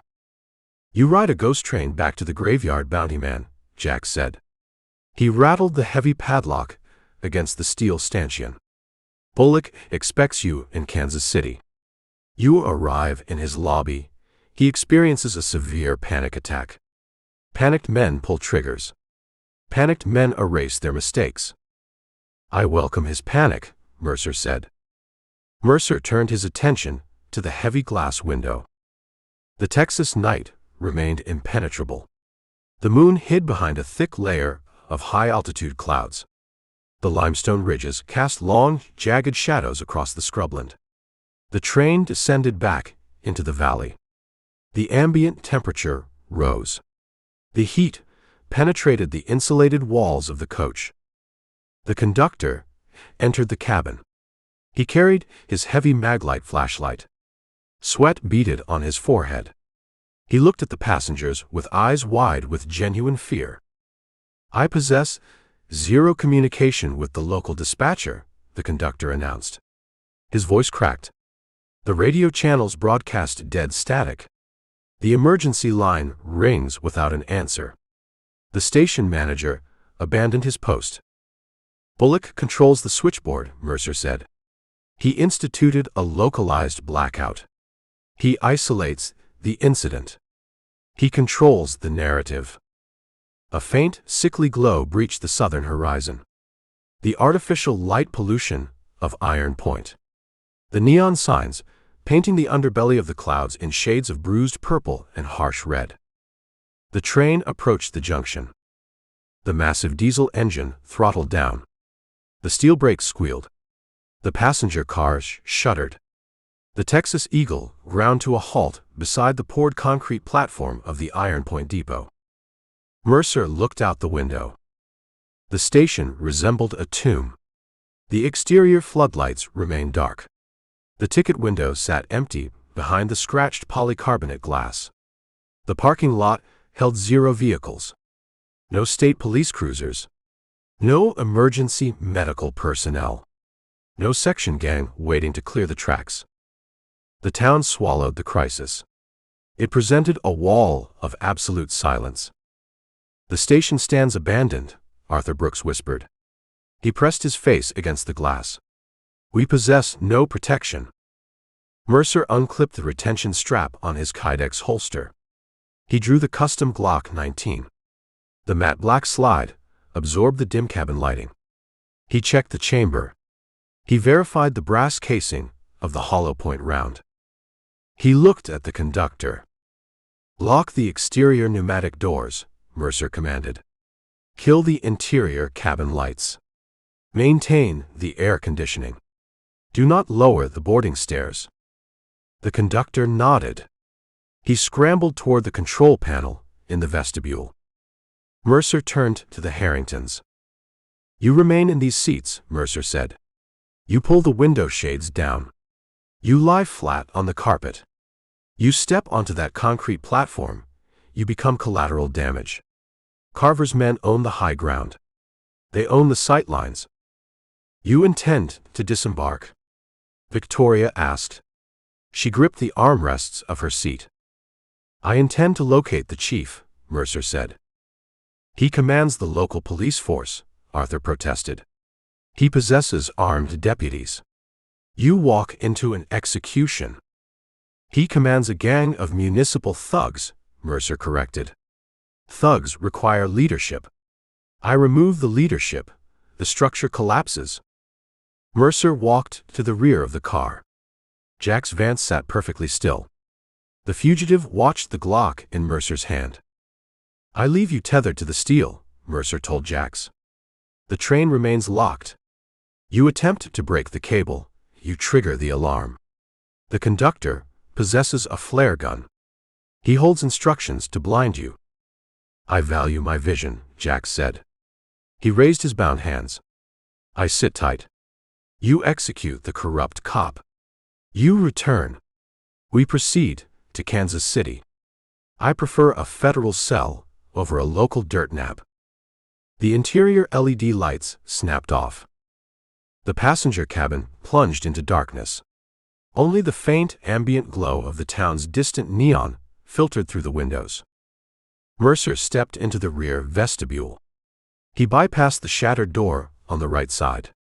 He moved to the left side door facing the blind side of the tracks, away from the station platform. He gripped the emergency manual release lever. He hauled the heavy door open. The oppressive Texas heat flooded the vestibule. It smelled of baked asphalt, diesel fuel, and raw sewage. Mercer descended the metal stairs. His boots hit the crushed gravel track bed in total silence. He stepped into the shadows. He became a ghost in a dead town. He visualized the layout of Iron Point. He mapped the half-mile stretch of cracked highway connecting the rail depot to the concrete bunker of the police precinct. He calculated the patrol routes. He calculated the blind spots. Carver held the kid. But Bullock held the keys to the kingdom. Mercer gripped the Glock. He moved away from the train. He began the hunt. Chapter 11. Iron Point surrendered to the early morning hours. The transient population vanished into the cheap motels or pushed their rigs further down the interstate. The highway junction became a concrete graveyard. The cracked asphalt radiated the heat stored from the afternoon sun. Mercer Sample ghosted through the alleyways. He avoided the harsh pools of illumination cast by the flickering neon signs. He utilized the shadows wedged between the cinder block buildings. He moved with deliberate, measured steps. The crushed gravel crunched under his heavy boots.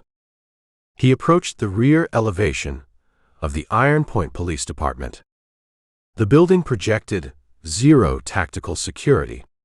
It functioned as an administrative hub for collecting municipal fines, not a fortified bunker. A single mercury vapor lamp illuminated the back parking lot. Moths the size of sparrows battered themselves against the hot glass bulb. A black Ford Explorer Police Interceptor occupied the reserved spot nearest the rear entrance. The engine block ticked, shedding heat. Chief Bullock remained on the premises. Mercer evaluated the steel utility door. A heavy commercial deadbolt secured the entry. He bypassed the lock. He noticed the exhaust vent for the central air conditioning unit, positioned low on the brick wall. A rusted iron grate covered the opening. The grate hung loose, secured by two stripped screws. Mercer gripped the iron bars. He applied raw physical torque. The rusted screws snapped. The grate pulled free. He slid the grate onto the dirt. He squeezed his broad shoulders through the square opening. He crawled through the galvanized metal ductwork. The passage smelled of dead rodents and accumulated dust. He reached the interior utility closet. He kicked the flimsy access panel out of the frame. He dropped onto the scuffed linoleum floor. The building hummed with mechanical silence. The front lobby remained isolated behind the bulletproof acrylic partition. Mercer bypassed the administrative wing. He drew the custom Glock 19 from his Kydex holster. He kept the muzzle angled toward the floor. He maintained a two-handed grip. He walked down the narrow corridor leading to the holding area. The heavy magnetic door separating the cells from the main hallway stood wide open. The electronic lock mechanism showed zero engagement. Mercer stepped into the cell block. The harsh fluorescent tubes buzzed in their wire cages overhead. The air held a chemical sting. A fresh application of industrial bleach masked the underlying odor of urine and despair. He checked the cages. Cell 1 sat empty. Cell 2 sat empty. He reached Cell 3. The cage he secured earlier that evening. The barred door hung ajar. The steel bunk sat bare. The trail of dark crimson blood left by Smitty and J.D. vanished under the wet sheen of the cleaning chemicals. A yellow plastic mop bucket rested near the floor drain. Bullock erased the physical evidence. He released the shooters. Carver demanded his men back. Bullock obeyed the command. The chief processed the release the moment the Texas Eagle rolled out of the station. He cleared the board. He removed the obstacles. Mercer turned away from the empty cages. He gripped the polymer frame of the Glock. He felt the familiar, cold focus settle over his mind. The scattered pieces of the puzzle locked into a rigid structure. The kidnapping pipeline possessed a defined architecture, and Bullock functioned as the primary valve. Mercer moved toward the chief's private office. The door stood, cracked open an inch. A slice of yellow light spilled across the dark hallway carpet. Mercer approached the gap. He listened. He heard the crinkle of heavy paper. He heard the rhythmic slap of counting. Mercer placed his left hand flat against the wooden door. He pushed. The door swung inward on silent hinges. Chief Ray Bullock sat behind a massive faux mahogany desk. The man shed his uniform shirt. He wore a sweat-stained white undershirt stretched over his massive torso. A half-empty bottle of dark bourbon anchored the right corner of the desk. In the center of the desk sat a brown leather briefcase. The briefcase lay open. It contained stacks of federal currency. High-denomination bills bound in purple paper bands. Bullock moistened his thumb. He flipped through a stack of hundreds. He verified the count. He projected the focused, greedy intensity of a man securing his retirement fund. Mercer stepped into the office. He closed the door behind him. The lock clicked. The sound severed Bullock's concentration. The chief flinched. He looked up from the leather briefcase. The color drained from his fleshy face. His eyes widened, taking in the canvas jacket, the dust-covered boots, and the matte black muzzle of the Glock 19 pointing at the center of his chest. "Sample," Bullock gasped. He dropped the stack of bills. The money scattered across the laminate surface. "The train suffered a mechanical delay," Mercer said. His voice sounded like a file scraping across rusted iron. Bullock's right hand twitched. It drifted toward the open desk drawer on his right side. "Keep your hands elevated above the desktop," Mercer commanded. "You attempt to access a weapon. I place a hollow point round through your left ventricle. You die bleeding over your severance package." Bullock froze. He raised his thick, hairy hands. Sweat gathered on his forehead. It dripped into his thick mustache. He stared at the weapon. He understood the lethal capability of the man holding it. "You violate a secured municipal facility," Bullock said. He attempted to inject authority into his trembling voice. "You point a firearm at a sworn officer. The state executes men for this transgression. The state executes accomplices to federal kidnapping," Mercer said. He stepped closer to the desk. He kept the weapon leveled. "I visited the cell block. The cages sit empty. You released the home invaders. They required immediate medical attention," Bullock stammered. "The county hospital assumed jurisdiction. A standard transfer protocol." "You lie with poor technique," Mercer said. "The blood stops at the mop bucket. You released Carver's muscle. You cleared the precinct. You forced my target onto a specific northbound train. You communicated the passenger manifest to Carver's spotter. Bullock swallowed hard. His prominent Adam's apple bobbed. You fabricate a conspiracy. You operate on paranoia. I operate on physical evidence, Mercer said. He gestured toward the open briefcase with his chin. You count a massive capital infusion at 2 a.m. Carver purchased the train schedule. He purchased your silence. He purchased the kidnapping pipeline. That money represents legitimate civil forfeiture, Bullock said. Carver's men stopped the train, Mercer continued. He ignored the pathetic excuse. They boarded the passenger cabin with short-barreled shotguns. They extracted Percy Harrington. They bypassed thousands in loose cash to secure a $50 million trust fund heir. They fled south in matte black off-road trucks. The revelation struck Bullock. His eyes darted toward the window, then back to Mercer. The chief realized the magnitude of the crime. Carver escalated the operation beyond local extortion. Carver grabbed a high-profile target. A trust fund heir, Bullock whispered. The reality crushed his greed. Carver claimed he intended to rob a diamond courier. A simple smash and grab. Carver utilized your greed to execute a massive federal felony, Mercer said. He turned you into an accessory to a high-value hostage extraction. The FBI dispatches a tactical team from Dallas by tomorrow afternoon. They trace the local communication nodes. They find your bank accounts. They find this briefcase. Bullock stared at the money. The stacks of currency transformed from a retirement plan into a prison sentence. The heavy suet of his face trembled. I hold zero involvement in a kidnapping, Bullock pleaded. The rough, vibrating edge of his voice vanished, replaced by genuine terror. Carver manages his own operations. He requests blind eyes. I provide the blind eyes. He pays the toll. That represents the extent of the arrangement. The arrangement ends tonight, Mercer said. Mercer stepped around the desk. He stayed out of striking distance. He maintained the sight picture on Bullock's chest. Carver possesses a secure location, Mercer said. A staging ground for his vehicles. A holding area for his targets. Detail the coordinates. I lack that intelligence, Bullock said. He kept his hands raised. Carver isolates his assets. He commands a dozen abandoned properties south of the junction. Old limestone quarries.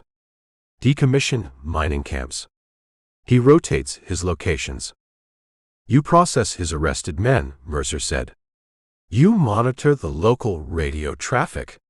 You know the geography. Narrow the search grid. Bullock squeezed his eyes shut. He processed the variables. He understood Carver possessed zero loyalty. Carver would sacrifice the chief to protect the ransom. Bullock possessed one chance to survive the collapsing structure of Iron Point. The old cement plant, Bullock said. He opened his eyes. 20 miles south. Deep in the Badlands. A box canyon surrounds the primary kiln structure. It offers a single point of entry. It provides a natural fortress. Carver utilizes the location for his high-stakes cockfights. He stores the Ford Raptors in the loading bays. Mercer memorized the tactical details. A single point of entry. A natural fortress. High ground advantage for the defenders. The extraction required extreme precision. You secure a vehicle, Mercer said. You provide the keys. Bullock nodded toward the wall. A spare set for the Explorer hangs on the corkboard. Mercer reached out with his left hand. He grabbed the keyring. He dropped the keys into his canvas jacket pocket. I leave the jurisdiction, Mercer said. I hunt Carver. I extract the kid. You remain in this office. You attempt to warn Carver. You attempt to flee the county, I return for you. I intend to vanish, Bullock said. He looked at the briefcase. I take the funds. I drive north. I erase Iron Point from my memory. You leave the briefcase, Mercer said. Bullock stiffened. The money provides my exit strategy. The money provides your indictment, Mercer said. You carry 50,000 in bandit hundreds. The state troopers pull you over for a broken taillight. You spend the next decade in Huntsville. Leave the cash. It belongs to the evidence locker. Mercer closed the leather lid of the briefcase. He snapped the brass latches shut. He backed toward the office door. He kept the Glock raised. Do not test my patience, Chief, Mercer said. I operate with a deficit of mercy tonight. Mercer opened the door. He slipped into the dark hallway. He left the corrupt man sitting in the silent office, staring at a closed briefcase, surrounded by the wreckage of his own extortion racket. Mercer ghosted back through the building. He exited through the compromised utility duct. He dropped into the suffocating heat of the Texas night. He held the keys to a police interceptor. He held a destination. He turned his focus toward the Badlands. Chapter 12. Mercer Sample steered the black Ford Explorer police interceptor through the deserted streets of Iron Point. He kept the headlights extinguished. He navigated by the ambient glow of the flickering neon signs and the pale light of the quarter moon. The interior of the police vehicle smelled of stale chewing tobacco, gun oil, and cheap pine air freshener. The municipal radio bolted to the center console hissed white noise. Chief Bullock maintained the communications blackout. The local predators operated under the cover of a dead switchboard. Mercer turned onto the cracked asphalt of the depot access road. The Texas Eagle sat motionless on the steel tracks. The massive diesel locomotive sat silent. The engineer killed the engines to conserve the remaining fuel. The passenger cars formed a dark, metallic wall against the limestone ridges. Mercer parked the Explorer behind the rear coach. He killed the engine. He pocketed the keys. He drew the custom Glock 19. He moved through the shadows with deliberate precision. He climbed the metal boarding stairs. He gripped the manual release lever and hauled the heavy door open. A wall of stagnant heat assaulted him. The auxiliary batteries failed. The air conditioning systems ceased operation. The passenger cabin felt like the interior of a brick oven. The air held the bitter tang of the burning creosote ties drifting down the tracks, mixed with human sweat and raw terror. Mercer moved down the center aisle. A harsh, blue artificial light illuminated row 8. Arthur Brooks abandoned his passive posture. The corporate attorney converted the fold-down tray tables into a mobile command center. A ruggedized black laptop hummed on the plastic surface. A thick rubberized cable snaked from the laptop to a square satellite antenna pressed against the heavy glass window. Rubber suction cups secured the dish to the pane. Victoria Harrington sat across from her uncle. She watched the scrolling lines of code on the screen. She wiped a bead of sweat from her collarbone. In the rear of the car, Jax Vance leaned his head against the window. The fugitive rattled his steel tether. The climate control died, Jax announced. I lose water weight by the minute. I require hydration. Conserve your spit, Mercer said. He stopped beside the Harrington family. He kept the Glock visible, resting the muzzle against his thigh. He evaluated the electronic setup. You established an uplink, Mercer said. Arthur looked up. The blue light painted deep, exhausted shadows under his eyes. His silk tie lay discarded on the carpet. He unbuttoned his wrinkled dress shirt to the sternum. He projected the desperate energy of a man gambling with a borrowed fortune. The hijackers initiated contact, Arthur said. His voice rasped in his dry throat. An encrypted text protocol. They bypassed the cellular network. They pinged my secure corporate address. Detail the demand, Mercer said. Arthur tapped the keyboard. A new window opened on the bright screen. It displayed a string of alphanumeric characters and a set of geographical coordinates. $50 million, Arthur said. They demanded the entire liquid balance of Percy's trust fund. They provided a 1-hour window to authorize the transfer. They set a short fuse, Mercer said. They force a panic response. They prevent you from contacting federal negotiators.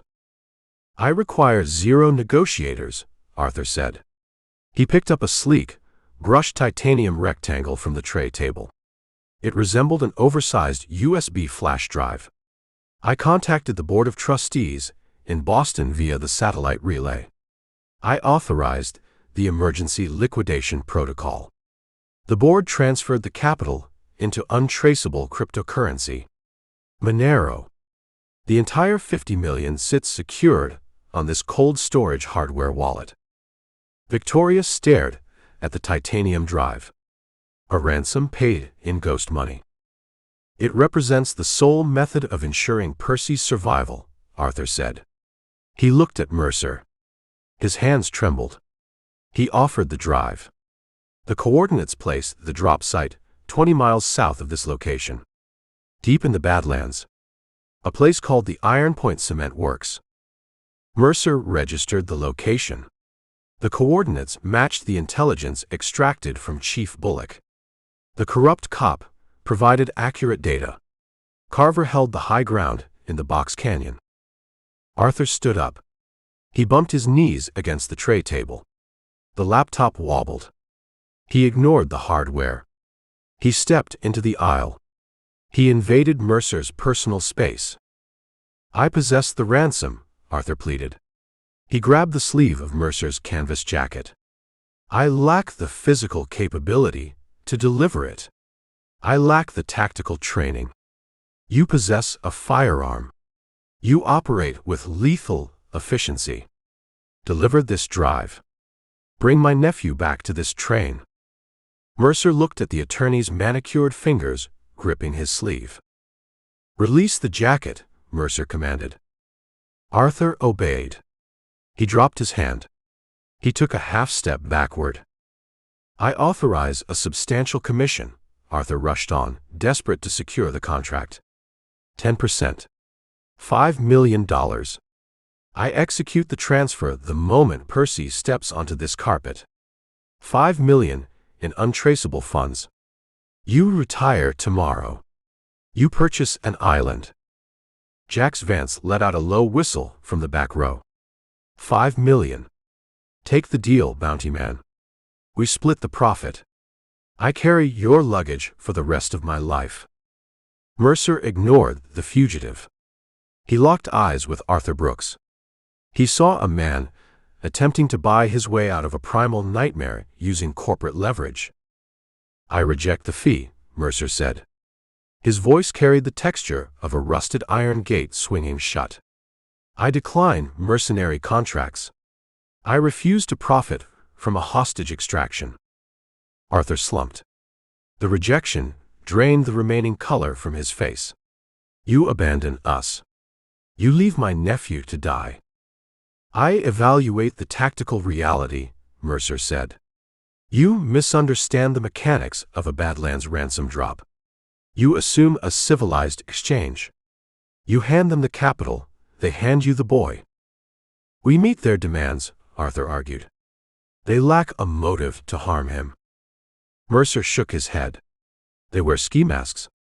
They utilize unregistered off-road vehicles. They possess the cover of the local police chief. They hold zero intention of leaving witnesses.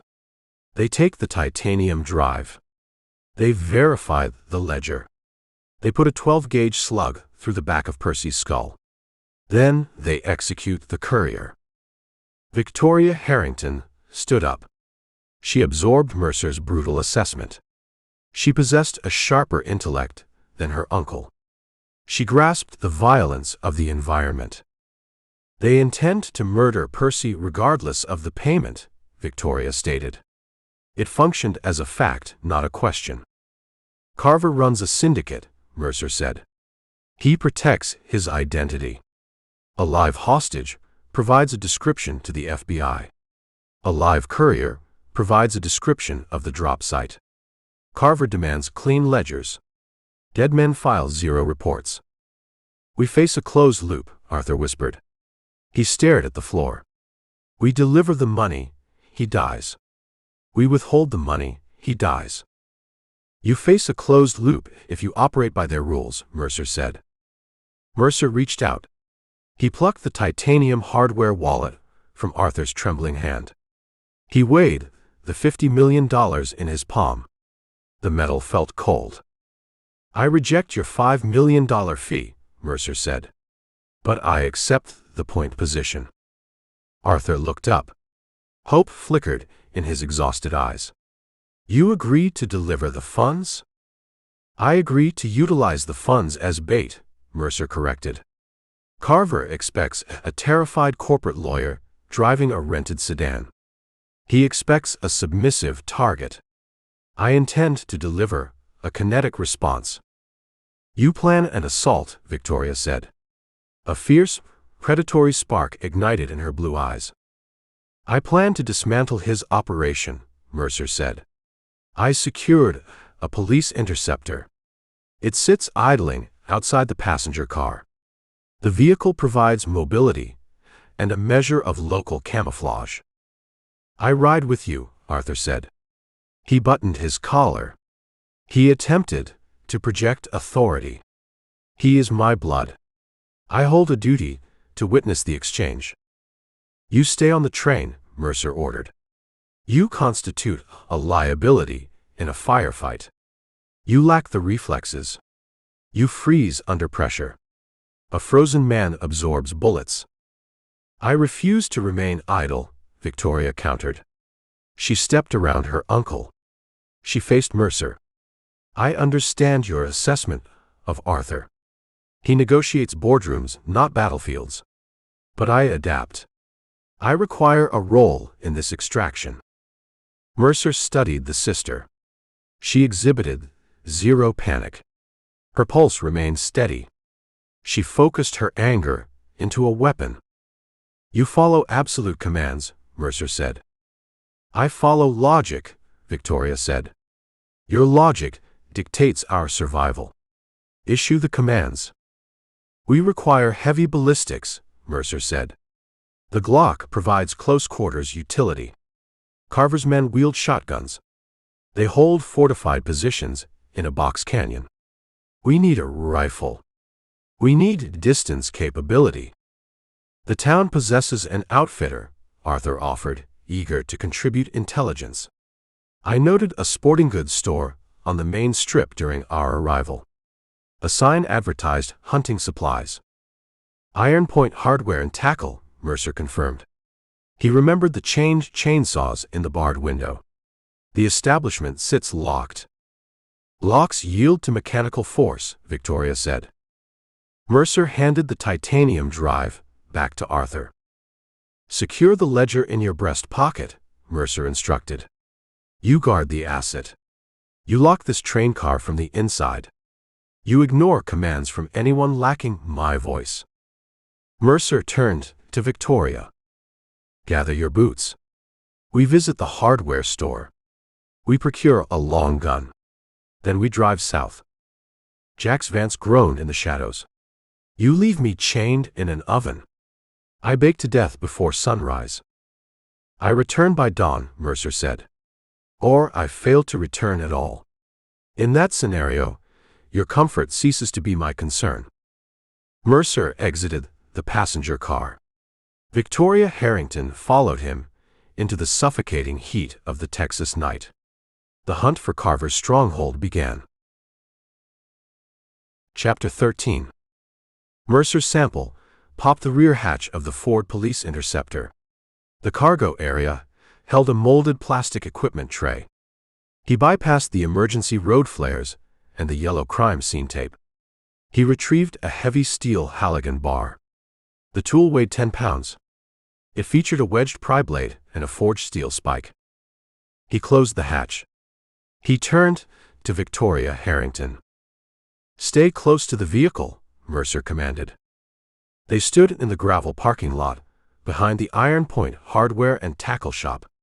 The building presented a rear elevation of windowless cinder block. A reinforced steel door offered the only point of entry. A heavy brass master lock secured a thick chain looped through the handle, and a steel wall anchor. Mercer approached the door. He wedged the forked end of the Halligan bar between the lock body and the steel shackle. He braced his boots against the cinder block foundation. He applied raw, total body leverage. The hardened steel fought the pressure for 3 seconds. Then the brass cylinder ruptured. The lock snapped with a sharp, metallic crack. Mercer discarded the broken hardware. He pulled the heavy chain free. He gripped the door handle. He hauled the door open. "Enter," Mercer said. Victoria stepped past him into the pitch-black interior. Mercer followed, pulling the heavy steel door shut behind them. The click of the latch sealed them inside the oppressive darkness. Mercer unclipped his small tactical flashlight. He clicked the tail switch.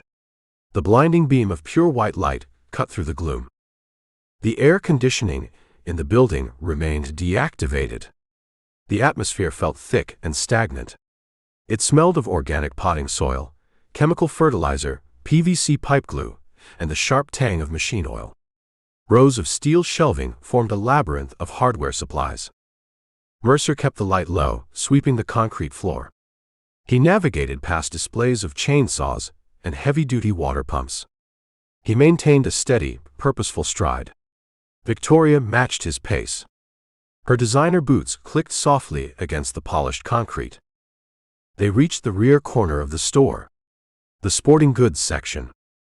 A long glass display counter housed rows of handguns and hunting knives. Behind the counter, a sturdy wooden rack held an array of long guns. Mercer raised the Halligan bar. He brought the heavy steel down on the display counter. The reinforced glass shattered. Cubic fragments rained onto the linoleum floor. He ignored the pistols. The Glock 19 provided adequate short-range defense. He required distance capability. He required stopping power. He stepped behind the ruined counter. He played the flashlight beam over the wooden rack. He evaluated the inventory. He bypassed the cheap AR-15 clones. The desert dust fouled their complex actions. He bypassed the bolt-action hunting rifles. They lacked the fire rate required for engaging multiple targets. He needed a reliable, high-capacity brush gun. He needed a weapon built for brutal environments and close-quarters canyon warfare. His light illuminated a Winchester Model 1894 lever-action carbine. Mercer pulled the rifle from the wooden pegs. He checked the action. He racked the lever. The steel mechanism operated with fluid, mechanical precision. The weapon possessed a short, 20-inch barrel and a durable walnut stock. It chambered the heavy .30 to .30 cartridge, a round designed to punch through dense brush and drop heavy game in its tracks. "Hold the light," Mercer told Victoria. He handed her the tactical flashlight. He turned to the ammunition shelves below the rack. He grabbed 4 green and yellow cardboard boxes of Remington core-locked .30 to .30 ammunition. Heavy, 170-grain soft-point bullets. Built for maximum kinetic energy transfer. Built to shatter bone and destroy vital organs. He placed the boxes on the ruined glass counter. He grabbed a canvas bandolier strap from a nearby peg. He turned back to Victoria. He took the flashlight. He handed her the Winchester carbine. Victoria gripped the walnut stock. The weapon weighed 7 pounds. It felt dense and unforgiving in her hands. She ran her thumb over the blued steel receiver. "You understand the mechanics?" Mercer asked. "I shoot trap targets at the sporting club in Massachusetts," Victoria said. She maintained a steady voice. "Trap targets shatter into clay dust," Mercer said. "Men bleed. Men scream. Men return fire. You face a different reality tonight. You face men who intend to violate and murder you. I accept the reality, Victoria said. Her blue eyes reflected the harsh beam of the flashlight. She projected cold, absolute resolve. Observe the manual of arms, Mercer instructed. He pointed to the loading gate on the side of the receiver. You push the brass cartridges through that spring-loaded gate into the tubular magazine. It holds 6 rounds. You rack the lever down and forward with maximum physical violence. You bring it back to the stock. The action extracts the empty casing and chambers a fresh round. You align the front post with the rear notch. You squeeze the trigger. You cycle the action again. You repeat the process until the threat stops moving. Victoria practiced the motion. She gripped the loop of the lever. She pushed it forward and snapped it back.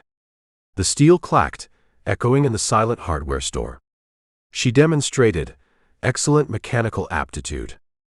Keep the chamber empty until we exit the vehicle, Mercer said. Load the magazine now. Victoria opened a cardboard box. She extracted the heavy brass cartridges. She thumbed them into the loading gate. The stiff spring resisted her pressure. She gritted her teeth and pushed the rounds home. 6 rounds loaded. Mercer dumped the remaining boxes of ammunition into the canvas bandolier. He slung the strap over Victoria's shoulder. We operate under strict engagement rules, Mercer said. He stepped closer, closing the distance between them. You stay behind my shoulder. You move when I move. You stop when I stop. You ignore your instincts. You ignore your fear. You follow my commands with zero hesitation. You break protocol, we both die in the dirt. I follow your lead, Victoria agreed. Victoria reached into her blazer pocket. She extracted the thick envelope of federal currency intended for the ransom. She pulled out 6 crisp $100 bills. She dropped the cash onto the shattered glass counter. We compensate the owner, Victoria said. Mercer looked at the money. He appreciated the gesture. The act separated them from the predators they hunted. Carver took what he wanted. Mercer and Victoria maintained a code of conduct amidst the chaos. We move, Mercer said. They exited the hardware store through the rear steel door. The Texas night hit them. The humidity felt oppressive. They returned to the black Ford Explorer. Mercer climbed into the driver's seat. Victoria took the passenger side. She rested the Winchester carbine across her knees. She kept her finger outside the trigger guard. Mercer started the engine. The powerful V6 rumbled. He kept the headlights extinguished. He shifted the transmission into drive. He steered the heavy SUV out of the gravel lot. He navigated the back streets of Iron Point, avoiding the main highway strip. He bypassed the glaring neon signs of the cheap motels and the Iron Horse Club. They hit the southern city limits. The concrete sidewalks ended. The streetlights vanished. The glow of the town faded in the rearview mirror. The cracked asphalt transitioned into a pitted dirt road. Mercer engaged the 4-wheel drive system. The transfer case locked with a mechanical clunk. The Explorer's suspension absorbed the deep ruts and the scattered limestone rocks. The Badlands consumed the horizon. The landscape resembled a prehistoric seabed drained of water. Jagged limestone fangs thrust upward from the dry earth. Stunted scrub oak and twisted mesquite bushes clung to the rocky soil. The terrain offered zero comfort and endless hazards. It represented a hostile environment designed to break human endurance. Mercer drove by moonlight. The pale silver glow illuminated the dusty road, just enough to avoid the deepest craters. He drove with his windows rolled down. The hot wind whipped through the cabin. He utilized his ears as much as his eyes. He listened for the roar of twin-turbo truck engines. He listened for the crack of gunfire. 20 miles, Mercer said. His eyes scanned the darkness. Arthur holds the ledger, Victoria said. She stared out the passenger window, into the black void. Percy remains alive until Carver possesses that drive. Carver exercises patience, Mercer said. He secured a $50 million asset. He constructs a perimeter. He prepares a reception. We drive into a fortified position. You possess a strategy, Victoria stated.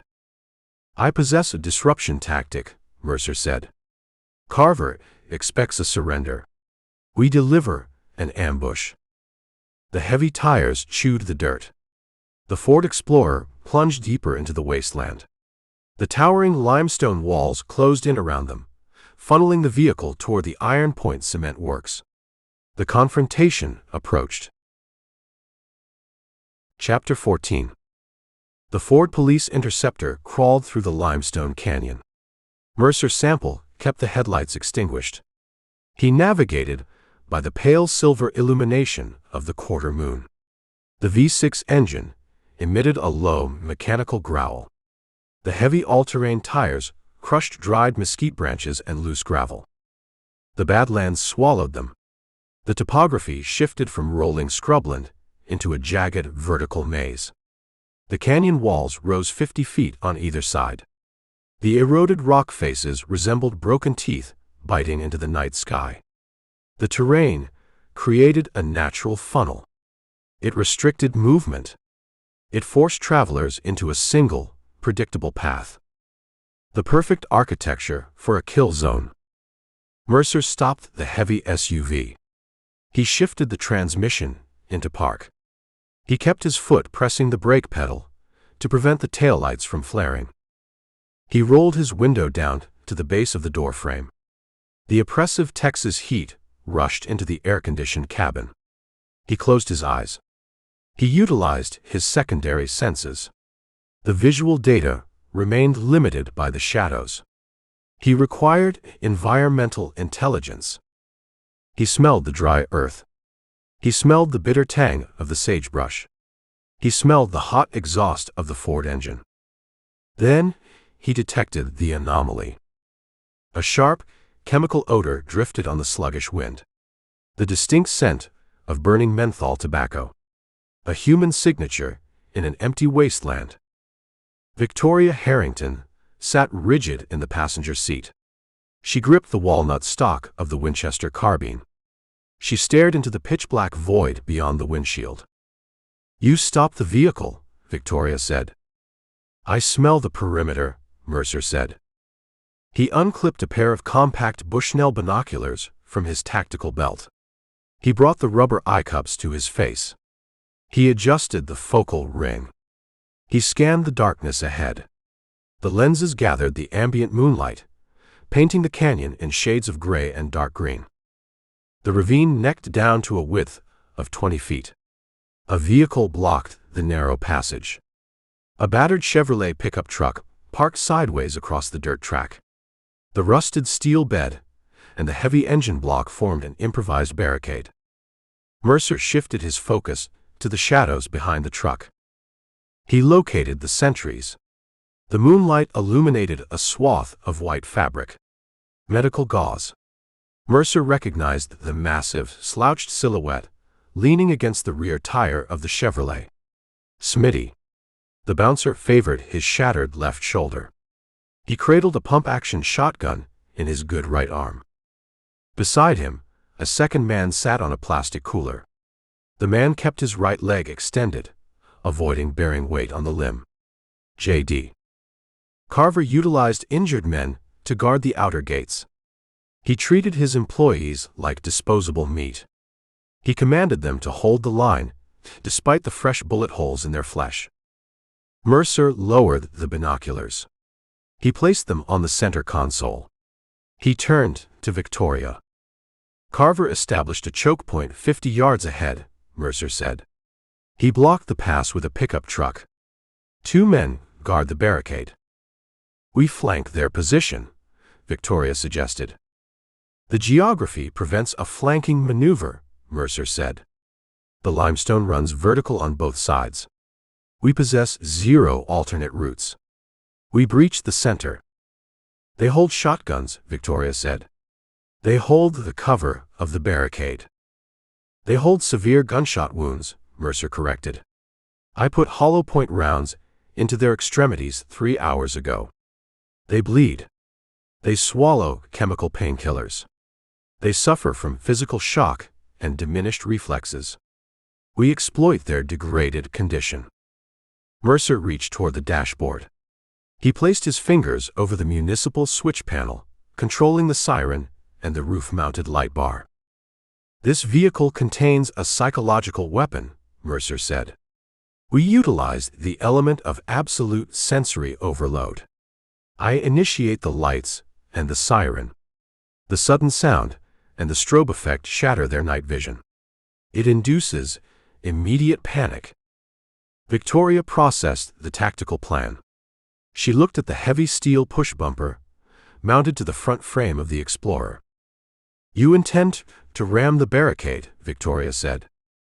The Interceptor features a reinforced ramming bar, Mercer said. The manufacturer built it to pit fleeing vehicles. It absorbs massive kinetic impact. I strike the bed of the Chevrolet. I shove the obstruction out of the path. Mercer pointed to her passenger seat belt. Lock the belt tight, Mercer commanded. Pull the slack across your chest. Brace your boots against the slanted floorboard. Keep the Winchester muzzle pointed at the roof. The impact produces extreme violence inside this cabin. You survive the crash, you exit the vehicle. You seek cover behind the rear tire. You chamber around. You engage any hostile target that remains a threat. Victoria grabbed the nylon seatbelt strap. She pulled it across her torso. She clicked the metal tongue into the buckle. She tugged the excess fabric, pinning herself against the molded foam seat. She braced her designer leather boots against the floor mat. She gripped the steel receiver of the carbine. I understand the assignment, Victoria said. Her voice carried the cold, brittle texture of breaking ice. Mercer shifted the transmission back into drive. He grabbed the leather steering wheel with both hands. He locked his elbows. He braced his shoulders against the seatback. Brace, Mercer said. He stomped the accelerator pedal flat against the floorboard.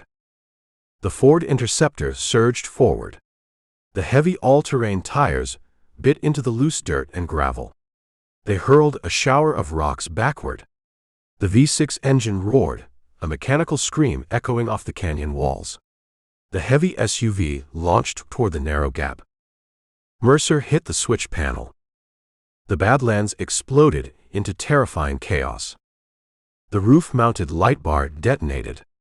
Piercing strobes of red and blue LED light sliced through the pitch-black night. The intense beams painted the jagged limestone in garish artificial colors. Simultaneous to the light, the 100-watt siren wailed. The electronic shriek bounced off the rock faces, multiplying the volume. The sound hit the human ear like a physical blow. 50 yards ahead, the glowing cherry of the menthol cigarette dropped into the dirt. Smitty scrambled upward. The blinding red and blue strobes ruined his dilated pupils. He threw his good arm over his face to shield his eyes. He staggered backward, disoriented by the shrieking siren. J.D. attempted to stand. His ruined thigh failed to support his bulk. He collapsed against the rusted tailgate of the Chevrolet. Panic overrode his pain. He raised his shotgun. He fired blind into the approaching wall of flashing light. The 12-gauge buckshot sprayed the front grille of the Ford. Heavy lead pellets sparked against the steel push bumper. A cluster of pellets shattered the driver's side headlight housing. Mercer ignored the incoming fire. He maintained a dead-center trajectory. He kept his foot pinned to the floor. The heavy SUV became a 2-ton guided missile. The Ford Interceptor slammed into the side of the Chevrolet pickup. The impact sounded like a detonated artillery shell. Metal crumpled. Glass shattered. The reinforced steel push bumper bit deep into the quarter panel of the truck. The kinetic energy transferred through the frames. The heavy SUV shoved the pickup truck backward and sideways. The Chevrolet scraped against the limestone wall. The friction threw a blinding shower of orange sparks into the air. Inside the cabin, the seatbelts locked, bruising collarbones. The dual airbags deployed with a concussive pop. White nylon bags filled the front seats. The cabin filled with the smell of burnt gunpowder and the fine white talcum powder used to pack the safety devices. The Ford ground to a violent halt. The ruined radiator hissed, venting a cloud of white steam. The siren continued to wail, a mechanical death scream. The red and blue lights continued to flash, illuminating the billowing dust and the steam. Mercer punched the deflating airbag out of his face. He tasted copper. A split lip bled down his chin. He slapped the buckle release. He grabbed the Glock 19 from his holster. "Move!" Mercer roared over the siren. He kicked his door open. The hinges groaned. He rolled out of the driver's seat. He hit the dirt. Victoria struggled with her passenger door. She shoved the dented metal open. She spilled out onto the gravel, clutching the Winchester carbine to her chest. Through the strobing lights and the thick dust, Mercer identified the enemy silhouettes. The crash threw J.D. face down into the dirt. The impact knocked him unconscious. But Smitty maintained his footing. The massive bouncer stepped out from behind the crumpled wreckage of the Chevrolet. Adrenaline fueled his movements. He pumped the action of his shotgun with his one good hand, trapping the stock under his armpit. He aimed the gaping muzzle at the flashing light bar of the police cruiser. Mercer raised the Glock. The firefight commenced in the swirling Badlands dust. Chapter 15. The siren shrieked a continuous, deafening wail. The red and blue LED strobes sliced through the Badlands dust, painting the jagged limestone in chaotic flashes of color. Smitty stood his ground. The massive bouncer squeezed the trigger of the Mossberg shotgun. The 12-gauge roared. A cone of heavy lead buckshot tore through the swirling dust. The projectiles slammed into the open driver's side door of the Ford Explorer. They punched through the steel skin. They shredded the interior door panel. Sparks cascaded from the ruined metal. Mercer Sample anticipated the blast. He dove forward as Smitty fired. He hit the gravel track. He rolled toward the front left tire of the ruined police interceptor. He tucked his knees. He pressed his back against the heavy steel wheel. The massive V6 engine block provided a solid wall of ballistic cover between his body and the choke point. He listened to the mechanics of the enemy weapon. Smitty held a pump-action shotgun. He possessed a shattered right wrist and a fresh bullet hole in his left shoulder. He lacked the physical leverage to cycle the action. Mercer heard the struggle over the mechanical scream of the siren. Smitty grunted. He dropped to his knees. He pinned the shotgun stock against the dirt with his injured leg. He grabbed the sliding forend with his good hand. He shoved it down to eject the spent shell. He required 3 seconds to chamber a fresh round. Mercer required 1 second to end the threat. Mercer rolled out from behind the shredded tire. He dropped into a kneeling stance.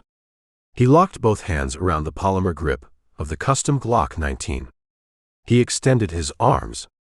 He found the glowing green tritium front sight. He centered the dot in the rear notch. The strobe lights flashed blue, then red.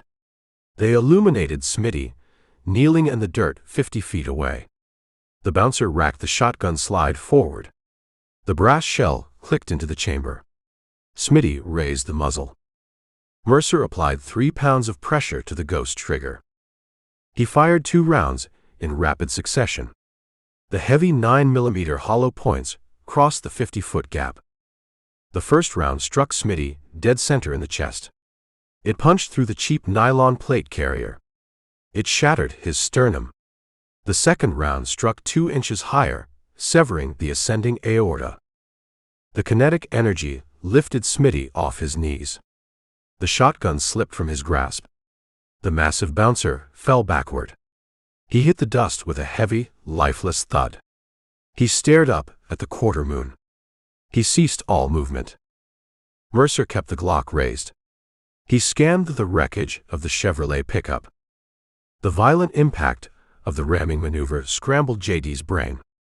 The injured thug lay face down in the dirt behind the crushed tailgate. The shrieking siren functioned as an abrasive stimulant. The noise pierced his concussion. JD groaned. He tasted dirt and copper. He pushed himself up on his hands. Blood poured from the wound in his right thigh. He registered the gunfire. He registered the blinding flashes of red and blue light. Panic overrode his logic. Panic consumed his nervous system. He operated on pure, cornered animal survival instinct. He found his dropped shotgun in the gravel. He wrapped his thick fingers around the pistol grip. He dragged himself into a sitting position against the rear tire of the Chevrolet. He leveled the weapon. He aimed at the flashing lights. He lacked a specific target. He fired blind into the strobing shadows. The shotgun boomed. The buckshot spread wide. The pellets struck the hood of the Ford. They shattered the windshield into a million opaque cubes. JD racked the pump. He fired a second time. The blast took off the passenger side mirror. Plastic and glass exploded outward. JD racked the pump a third time. He tracked his aim to the right. He swung the heavy muzzle toward the rear of the police interceptor. He targeted the dark silhouette of the rear tire. Victoria Harrington occupied the space behind that tire. Victoria obeyed the engagement rules. She crouched low against the hot asphalt. She pressed her spine against the rear quarter panel of the Ford. She clutched the Winchester carbine to her chest. Her finger remained outside the trigger guard. The siren battered her eardrums. The strobes disoriented her vision. The second shotgun blast showered her with debris. The third blast threatened her exact coordinates. Mercer recognized the shift in the geometry. He tracked the angle of JD's weapon. He read the impending trajectory. The thug intended to sweep the rear of the SUV with lead. Mercer abandoned his cover. He stepped out from behind the engine block. He stepped into the open dirt track. The strobes illuminated his canvas jacket. He made himself the primary target. "Hey!" Mercer roared. His voice cut beneath the frequency of the siren. JD heard the shout. He saw the silhouette step into the light. He flinched. He swung the shotgun muzzle back toward the center of the canyon. He abandoned his bead on the rear tire. He acquired Mercer. JD tightened his finger on the trigger. Mercer established a rigid isosceles stance. He locked his elbows. He utilized the microsecond of JD's hesitation. He bypassed a center mass shot. JD wore a plate carrier. JD possessed a dense, muscular torso. Center mass shots required time to bleed out. A dying man retains the ability to pull a trigger for 10 agonizing seconds. Mercer required immediate system failure. He required an off switch. He brought the tritium sights up. He bypassed the chest. He bypassed the throat. He aligned the green dot with the bridge of JD's nose. He stopped his breathing. He squeezed the trigger. The Glock barked a single time. The hollow point round covered the distance. It struck JD an inch above his eyebrows. The projectile shattered the frontal bone. It destroyed the prefrontal cortex. It terminated all electrical activity in the central nervous system instantly. JD's finger went slack against the shotgun trigger. His head snapped backward. He collapsed against the Chevrolet tire. He slid down the rubber tread into the dust. He joined his partner in the permanent silence of the Badlands. The echo of the gunshot faded. The electronic siren continued its relentless wail. The red and blue lights continued their frantic spin. Steam hissed from the ruptured radiator of the Ford, forming a thick white cloud in the narrow canyon pass. Mercer lowered the Glock. He maintained his two-handed grip. He swept the muzzle across the barricade. He checked the high ground. He checked the jagged limestone ridges above them. The perimeter remained clear. Carver stationed 2 men at the outer gate. Mercer eliminated both obstacles. He walked to the open driver's side door of the Interceptor. He reached over the deployed airbag. He punched the municipal switch panel on the dashboard. The siren died. The sudden absence of sound hit like a physical weight. The ringing in Mercer's ears amplified the silence of the desert. He hit the second switch. The strobes extinguished. The pale silver light of the quarter moon reclaimed the canyon. Mercer exhaled a long breath. The smell of burnt cordite hung heavy in the stagnant air. He holstered the Glock 19. He snapped the retention strap over the slide. He walked to the rear of the vehicle. Victoria Harrington remained crouched behind the tire. She breathed in deep, ragged gasps. Fine white dust coated her tailored blazer. A shallow cut on her cheek trickled a single line of blood, the result of flying windshield glass. She maintained her grip on the Winchester carbine. "Report your status," Mercer said. Victoria looked up. Her blue eyes appeared huge in the moonlight. She processed the carnage. She processed her survival. "I retain all motor functions," Victoria said. Her voice shook. She swallowed hard, forcing the tremor out of her vocal cords. "I caught a piece of flying debris. A superficial laceration. I remain combat effective." "You held your position," Mercer said. "You followed the protocol. You survived the breach." Mercer offered his hand. Victoria ignored it. She planted her boots in the gravel. She pushed herself upright.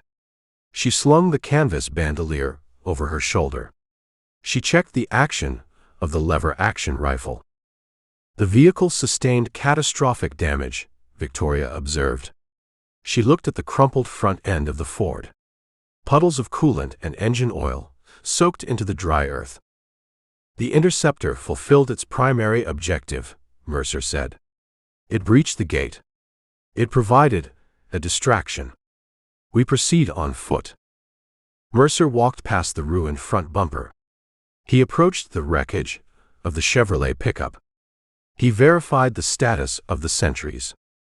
He kicked JD's shotgun out of reach. He kicked Smitty's weapon under the rusted chassis of the truck. He confirmed 0 life signs. He looked down the narrow dirt track, leading deeper into the limestone maze. The canyon walls rose higher, blotting out the stars.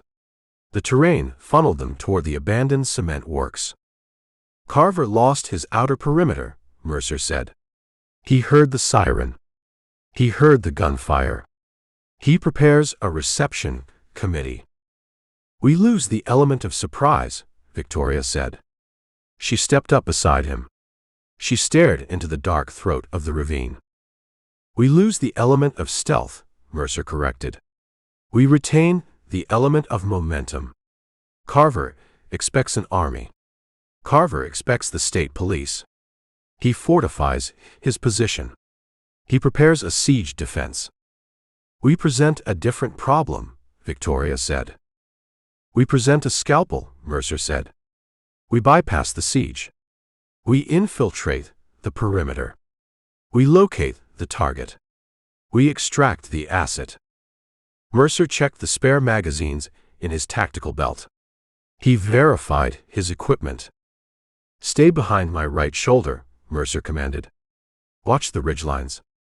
The canyon offers 100 sniper hides. We move quiet. We move fast." They stepped past the bleeding bodies. They stepped past the ruined vehicles. They left the wreckage behind. They entered the dark, winding corridor of the Badlands, walking into the heart of Carver's territory. Chapter 16. He resembles a discarded mannequin, Victoria Harrington said. She stood in the center of the crushed gravel track. She stared at the corpse of J.D., resting against the shredded tire of the Chevrolet pickup. The hollow point round altered the structural integrity of his skull. Blood pooled in the white dust, turning the earth into dark mud. Mercer Sample watched her face. He searched for the inevitable physical crash. He expected the tremors. He expected the sudden evacuation of stomach contents. Civilians confront the raw mechanics of a gunshot wound, and their nervous systems fail. Victoria maintained absolute stillness. Her blue eyes reflected the pale silver moonlight. She evaluated the dead man. She exhibited zero nausea. She processed the violence as a required step in a complex equation.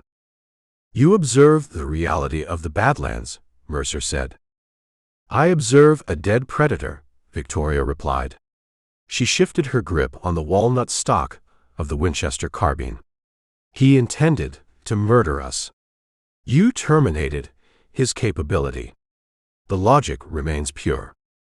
Mercer respected the cold assessment. She lacked the burden of sentimentality. He required a partner with a frozen heart for the next phase of the assault. He knelt in the dirt beside J.D. He patted the dead man's cargo pants. He bypassed the empty shotgun. He reached down to the heavy leather work boot. He pulled up the denim hem. He found a black nylon strap secured around the thick ankle. Mercer unclasped the Velcro retention strap. He extracted a secondary weapon. A Smith & Wesson Model 36. A 5-shot snub-nose revolver. Chambered in .38 special. The blued steel showed holster wear along the barrel and the cylinder edges. The rubber combat grips held the lingering heat of J.D.'s body. Mercer stood. He pressed the cylinder latch. He flicked his wrist. The steel cylinder swung open on its crane. He checked the chambers. 5 flat-nosed lead cartridges gleamed in the moonlight. He snapped the cylinder shut with a sharp click. He wiped a smear of dust from the backstrap using his thumb. He extended his hand, offering the revolver to Victoria. "Take the weapon," Mercer commanded. Victoria looked at the small pistol. She looked at the Winchester slung across her chest. "I possess the rifle," Victoria said. "The rifle offers superior kinetic energy. It offers superior capacity." "The rifle requires distance," Mercer countered. "It requires room to swing the 20-inch barrel. Carver commands men who specialize in confined spaces. They charge from the shadows. They grab the rifle barrel. They pin your arms against a limestone wall. They neutralize your leverage." Victoria absorbed the tactical explanation. She reached out. Her fingers wrapped around the rubber grips. "The revolver functions as a contact tool," Mercer said. "A belly gun. You face a close-quarters grapple, you forget the sights. You thrust the 2-inch barrel into soft tissue. You press the steel against a stomach or a rib cage. You pull the heavy double-action trigger. You keep pulling until the hammer falls on an empty chamber." Victoria raised the revolver. She tested the weight. It felt dense, a compact block of lethal intent. She slipped the weapon into the right pocket of her tailored blazer. The heavy fabric concealed the outline. "Point and squeeze," Victoria summarized. "Point, press, and squeeze," Mercer corrected. "You transfer the energy directly into the target. You leave zero room for a miss." Mercer turned his back on the wreckage of the barricade. He faced the dark throat of the box canyon. "We proceed," Mercer said. They left the dead men to the scavenging insects. They marched south. The limestone walls funneled them deeper into the earth. The ambient temperature spiked, trapped by the towering rock faces. The air felt thick, devoid of moisture. It scratched the back of the throat with every inhalation. The smell of crushed sage replaced the odor of burnt cordite. Mercer maintained a relentless pace. He walked with bent knees, rolling his steps from heel to toe. He eliminated the crunch of gravel under his boots. He glided through the shadows like a native predator. Victoria matched his rhythm. She adapted to the hostile terrain. She placed her boots in his exact footprints. She kept the muzzle of the Winchester pointed at the starry sky. She kept her finger indexed along the steel receiver, away from the trigger. The canyon meandered like a dry riverbed. Jagged boulders the size of delivery vans choked the path, forcing them to weave left and right. Mercer utilized his tactical senses. He tracked the wind currents. He scanned the ridgelines for unnatural silhouettes. He listened for the scrape of a boot on stone or the metallic click of a rifle safety. Carver surrendered the outer gate. He possessed ample warning. He heard the chaotic destruction of the Ford Interceptor. He gathered his remaining forces. He fortified the inner sanctum. A mile of brutal terrain fell behind them. The canyon widened. Mercer raised a clenched fist. The universal signal to halt. Victoria stopped instantly. She dropped to one knee, utilizing a slab of fallen limestone for cover. She brought the Winchester down, resting the barrel on the rock. Mercer crouched beside her. He unclipped the Bushnell binoculars. He surveyed the objective. The Iron Point Cement Works occupied a massive depression at the end of the box canyon. A dead end. A natural amphitheater of white stone and industrial decay. The facility presented a nightmare of rusted metal and concrete silos. Decades of neglect stripped the paint from the corrugated steel sheds. Conveyor belts hung in tatters from elevated gantries, resembling the ribs of a rotting dinosaur. The primary kiln, a massive steel tube 20 feet in diameter, dominated the center of the compound. "The stronghold," Mercer whispered. He cataloged the defenses. Carver utilized the available resources. A chain-link fence, topped with razor wire, surrounded the central operational area. Diesel generators thumped in the darkness, providing power to banks of halogen work lights. The harsh yellow illumination carved the compound out of the night. Mercer spotted the off-road vehicles. Two matte black Ford Raptors sat parked inside an open-ended maintenance garage. The engines ticked, radiating heat. The dust on their fenders matched the fresh tracks near the train depot. The hijackers abandoned the vehicles and retreated into the concrete maze. "I see the trucks," Victoria murmured. She kept her eyes fixed on the illuminated compound. "Percy remains inside that perimeter." "Carver holds the high ground," Mercer observed. He pointed the binoculars toward the tops of the concrete silos. He located the primary threat. "Sniper overwatch," Mercer said. "Top of the twin silos on the left flank. One man. He operates a scoped rifle. He commands a 360-degree view of the approach." Victoria squinted. The distance rendered the sniper a tiny dark speck against the night sky.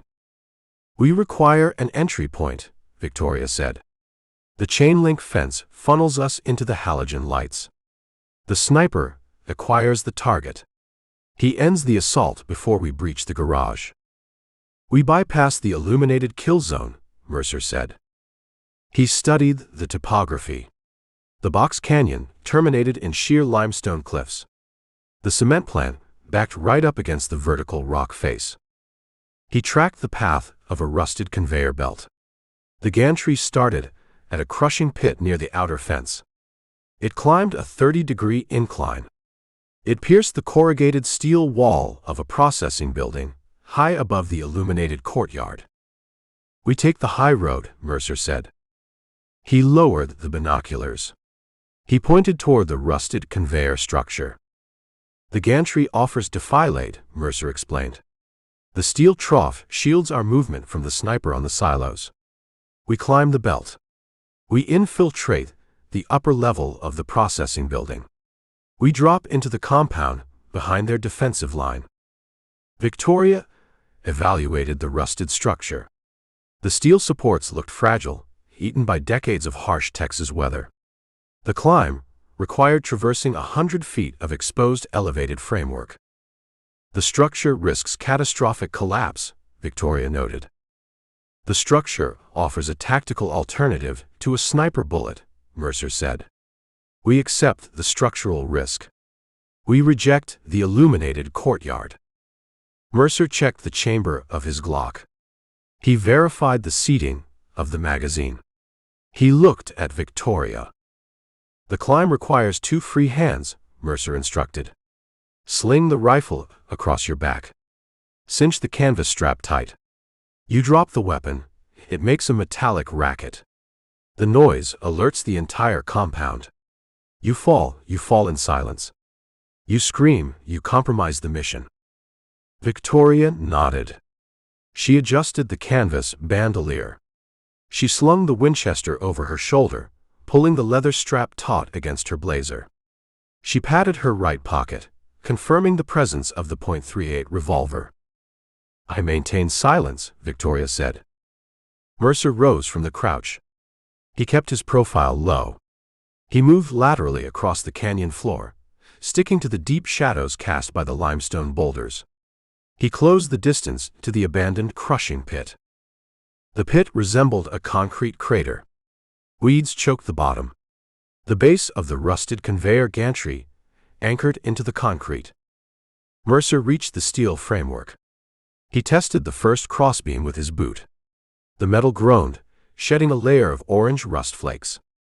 The beam held his weight. He looked back at Victoria. She stood ready at the base of the structure. Maintain a 10-foot interval, Mercer whispered. I test the structural integrity. I cross a weak point, I signal. You step exactly where I step. Mercer grabbed the vertical steel support. He began the ascent. He climbed the skeleton of the abandoned cement works. The halogen lights from the compound cast long, distorted shadows against the canyon wall. He pulled himself up into the trough of the conveyor belt. The thick rubber belt rotted away years ago. Only the rusted steel rollers remained, spaced every 2 feet. Mercer crawled on his hands and knees. He balanced his weight on the narrow steel rails flanking the rollers. He climbed higher. The ground dropped away beneath him. He entered the sniper's potential field of view. He pressed his chest against the rusted metal, utilizing the shallow sides of the trough for cover. He reached a section of missing rollers. A 10-foot gap of empty air yawned below the steel rails. He paused. He looked back. Victoria crawled a precise 10 feet behind him. She moved with steady, mechanical determination. She ignored the lethal drop. She ignored the rust staining her designer clothing. She focused entirely on the objective. Mercer placed his boots on the narrow side rails. He spider-crawled across the gap. The steel flexed under his weight. A single rusted bolt sheared off and fell into the darkness. It struck the concrete floor far below with a faint, sharp ping. Mercer froze. He pressed his face against the metal. He listened for a shout. He listened for the crack of a sniper rifle. The diesel generators thumped. A coyote howled in the distant scrubland. The compound remained ignorant of their approach. Mercer continued the climb. He reached the upper terminus of the gantry. The steel framework plunged through a jagged opening in the corrugated metal siding of the processing building. He slid through the opening. He dropped onto a grated metal catwalk inside the dark, cavernous structure. He drew his Glock. He cleared the immediate corners. The space stood empty. He turned back to the opening. He reached his hand out. Victoria cleared the final gap. She slid through the jagged metal hole. She gripped Mercer's forearm. He hauled her onto the solid grating of the catwalk. They breached the perimeter. They stood high above the illuminated courtyard, deep behind Carver's defensive lines. The final extraction phase commenced. Chapter 17. Absolute darkness consumed the interior of the cement processing building. The air trapped inside the corrugated steel shell possessed the texture of hot ash. Decades of pulverized limestone coated every flat surface. The fine powder absorbed the ambient light. It invaded the lungs. It coated the back of the throat with a bitter alkaline crust. Mercer Sample navigated the grated metal catwalk. He placed each boot with mathematical precision. He rolled his weight from heel to toe along the steel support joist beneath the mesh. He bypassed the center of the grating. The unsupported metal flexed and groaned under heavy loads. He required absolute silence. Victoria Harrington matched his cadence. She stayed 3 paces behind his right shoulder. She slung the Winchester carbine across her back to keep both hands free. She gripped the steel handrail. Her designer boots accumulated a thick layer of the white industrial dust. She ignored the suffocating heat. She focused her mind on the geometry of the dark structure. They traversed a massive cylindrical hopper. The steel container dropped 50 feet into the black void below them. Mercer stopped. He raised a clenched fist. Victoria froze. She ceased her breathing. She assumed a defensive posture, pressing her spine against the curved steel wall of the hopper. She slid her right hand into her blazer pocket. Her fingers found the rubber combat grips of the .38 revolver. Mercer flared his nostrils. He processed the sensory data of the hostile environment. The air currents inside the cavernous building shifted. A thermal draft rose from the lower levels, carrying the scent of rusted iron and stagnant water. The draft carried a secondary odor, an anomaly. Mercer identified the sharp, pungent aroma of burning tobacco. He analyzed the chemical signature. He discarded the cheap menthol profile favored by Carver's exterior guards. He discarded the generic scent of domestic cigarettes.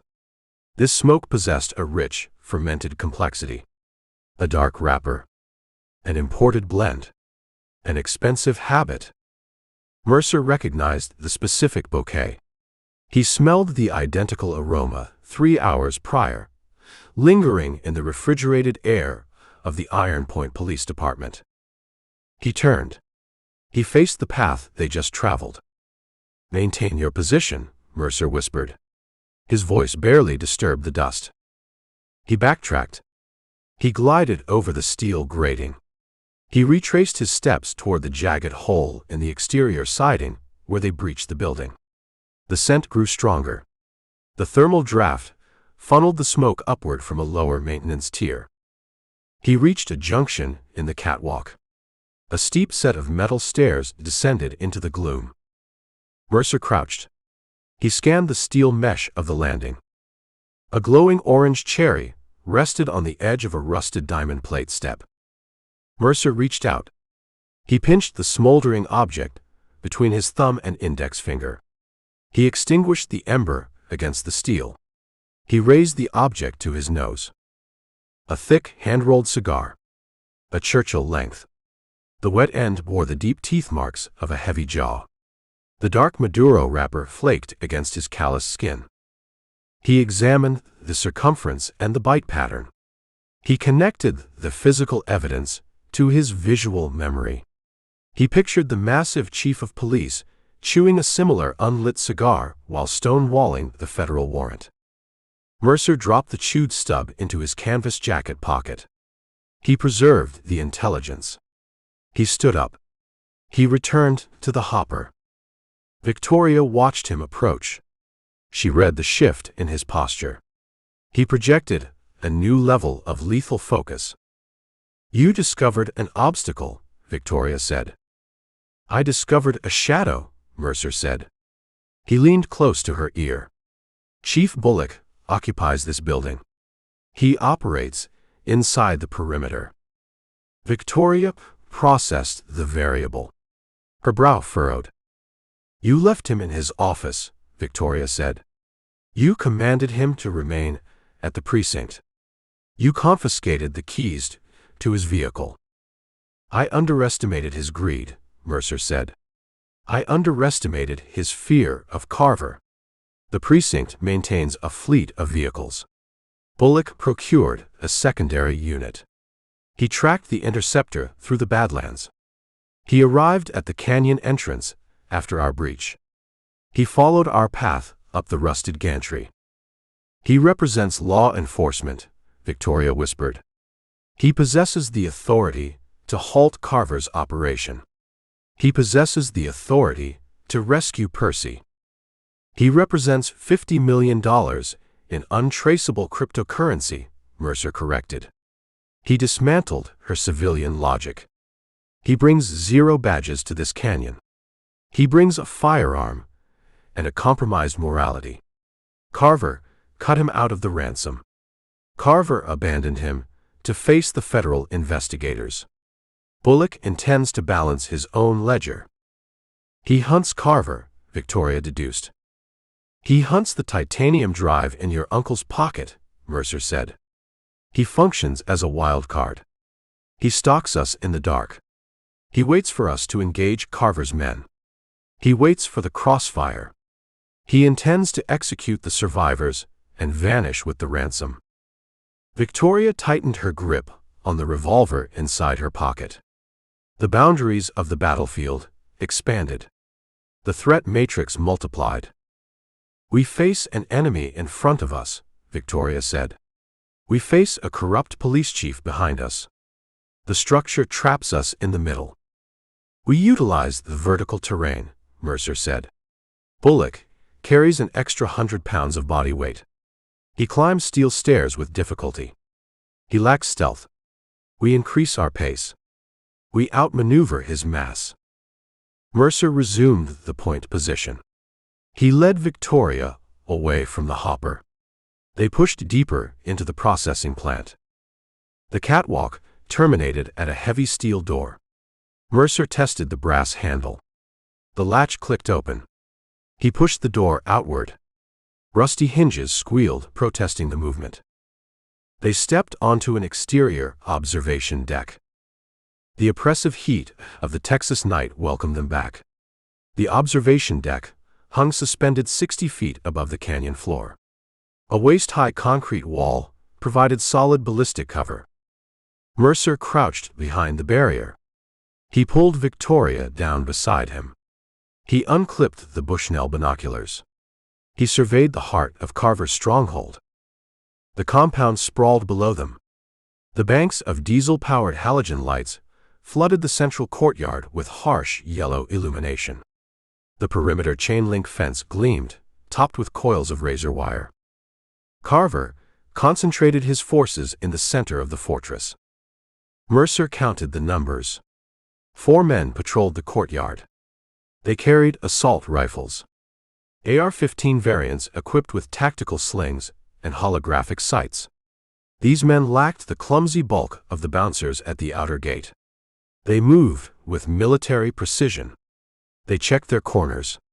They maintained overlapping fields of fire. Professional contractors. Mercenaries hired for a high-yield extraction. Carver upgraded his payroll, Mercer observed. I see the patrols, Victoria said. She peered over the concrete lip.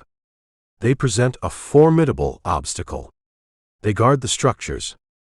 Mercer shifted the binoculars to the twin concrete silos on the left flank of the compound. He located the sniper nest. A lone figure lay prone on the flat roof of the primary silo. The sniper covered his position with a camouflage net. The long, heavy barrel of a scoped precision rifle protruded from the netting. The weapon tracked slowly back and forth, sweeping the main access road and the canyon entrance. The sniper watches the front door, Mercer said. He expects a frontal assault. He ignores the sky behind him. Our elevated insertion bypasses his primary optics sector. Mercer scanned the core of the facility. He bypassed the empty maintenance garages. He bypassed the rusted shipping containers. He focused his lenses on the deepest section of the limestone quarry, tucked against the sheer back wall of the box canyon. A massive piece of heavy machinery dominated the center of a cleared dirt plaza. An old Caterpillar excavator. The yellow paint faded to a dull mustard under a thick coat of limestone dust. The machine sat dead on rusted steel tracks. The halogen lights illuminated the base of the excavator. Mercer tightened his grip on the binoculars. He located the objective. "Target acquired," Mercer announced. Victoria leaned closer. Her breath caught in her throat. She stared at the yellow machine. A figure sat in the dirt, anchored to the heavy steel tracks of the excavator. Thick nylon ropes bound the figure's torso to the undercarriage. The halogen light caught the glint of a stainless steel Rolex submariner on a bound wrist. It illuminated a pristine khaki field jacket, now stained with grease and dark mud. Percy Harrington. The young heir sat slumped against the cold steel. His head hung forward. He lacked his previous arrogance. The Badlands stripped his entitlement away, leaving only exhaustion and terror. Two men stood guard near the tracks. They smoked cigarettes. They held the Mossberg shotguns used in the train boarding. And standing directly in front of Percy, bathed in the harsh yellow light, stood the apex predator. Carver wore a pristine white button-down shirt. The silk garment contrasted sharply against the dirt and the rust of the quarry. He checked his heavy silver watch. He paced in front of his captive. He radiated impatient, predatory energy. He awaited the 1-hour deadline. He awaited the arrival of the $50 million. Mercer lowered the binoculars. He handed them to Victoria. "Confirm the identity," Mercer commanded. Victoria brought the lenses to her eyes. She focused the optic rings. She stared at the bound figure. She saw the khaki jacket. She saw the Rolex. She saw the familiar slump of her brother's shoulders. "He breathes," Victoria whispered.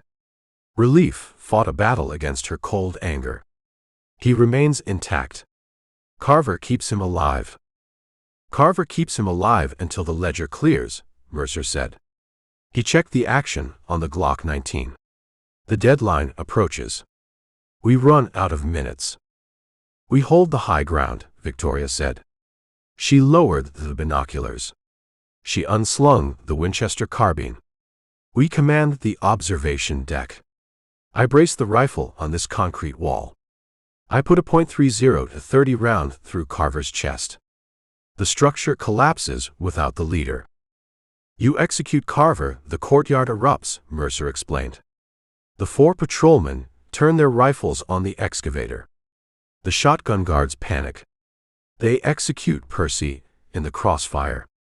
The sniper pins us on this deck. We starve to death under the Texas sun. Mercer studied the rusted scaffolding, connecting their observation deck to the quarry floor. A labyrinth of metal stairs and zigzagging ramps descended into the shadows behind the excavator. "We utilize a surgical approach," Mercer said. "We descend the rear scaffolding. We infiltrate the deep shadows behind the heavy machinery. We bypass the patrols. We bypass the sniper. We eliminate the immediate guards. We cut the kid loose. We extract him from the center of a fortified camp," Victoria stated. She processed the extreme danger of the maneuver. "We create a diversion," Mercer said. "We force them to look at the front door while we slip out the back." Mercer pulled the chewed cigar stub from his pocket. He rolled the dark tobacco between his thumb and index finger. "We possess an eager volunteer for the diversionary tactic," Mercer said. "Chief Bullock tracks our scent. He climbs the stairs behind us. We set a trap. We introduce the corrupt cop to the mercenary patrol. We let them destroy each other." Mercer formulated the kinetic geometry. He visualized the crossfire. He prepared to turn Carver's stronghold into an execution chamber for the men who built it. Chapter 18. Mercer Sample knelt behind the waist-high concrete wall of the observation deck. He unclipped the tactical flashlight from his gun belt. He evaluated the heavy steel door, separating the deck from the interior catwalk. Chief Bullock stalked them in the dark. The corrupt cop climbed the rusted gantry. He followed their trail of disturbed dust. Mercer required a mechanism to weaponize Bullock's arrival. Mercer extracted a spool of braided Kevlar fishing line from his canvas jacket pocket. He cut a 3-foot length using a folding knife. He wedged the cylindrical aluminum body of the flashlight into a gap in the concrete wall. He aimed the lens directly at the sniper nest on the primary concrete silo. He tied one end of the Kevlar line to the rubber tail switch of the flashlight. He tied the opposite end to the brass handle of the heavy steel door. He adjusted the tension. "Explain the mechanics of the trap," Victoria Harrington whispered. She watched his hands manipulate the invisible wire. "A tension trigger," Mercer said. "Bullock reaches this landing. He pulls the heavy door inward.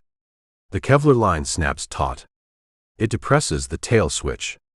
The flashlight illuminates." Victoria looked at the targeted silo. "The beam strikes the sniper." "A high-lumen strobe," Mercer confirmed. The sniper observes a sudden, blinding light from an elevated position.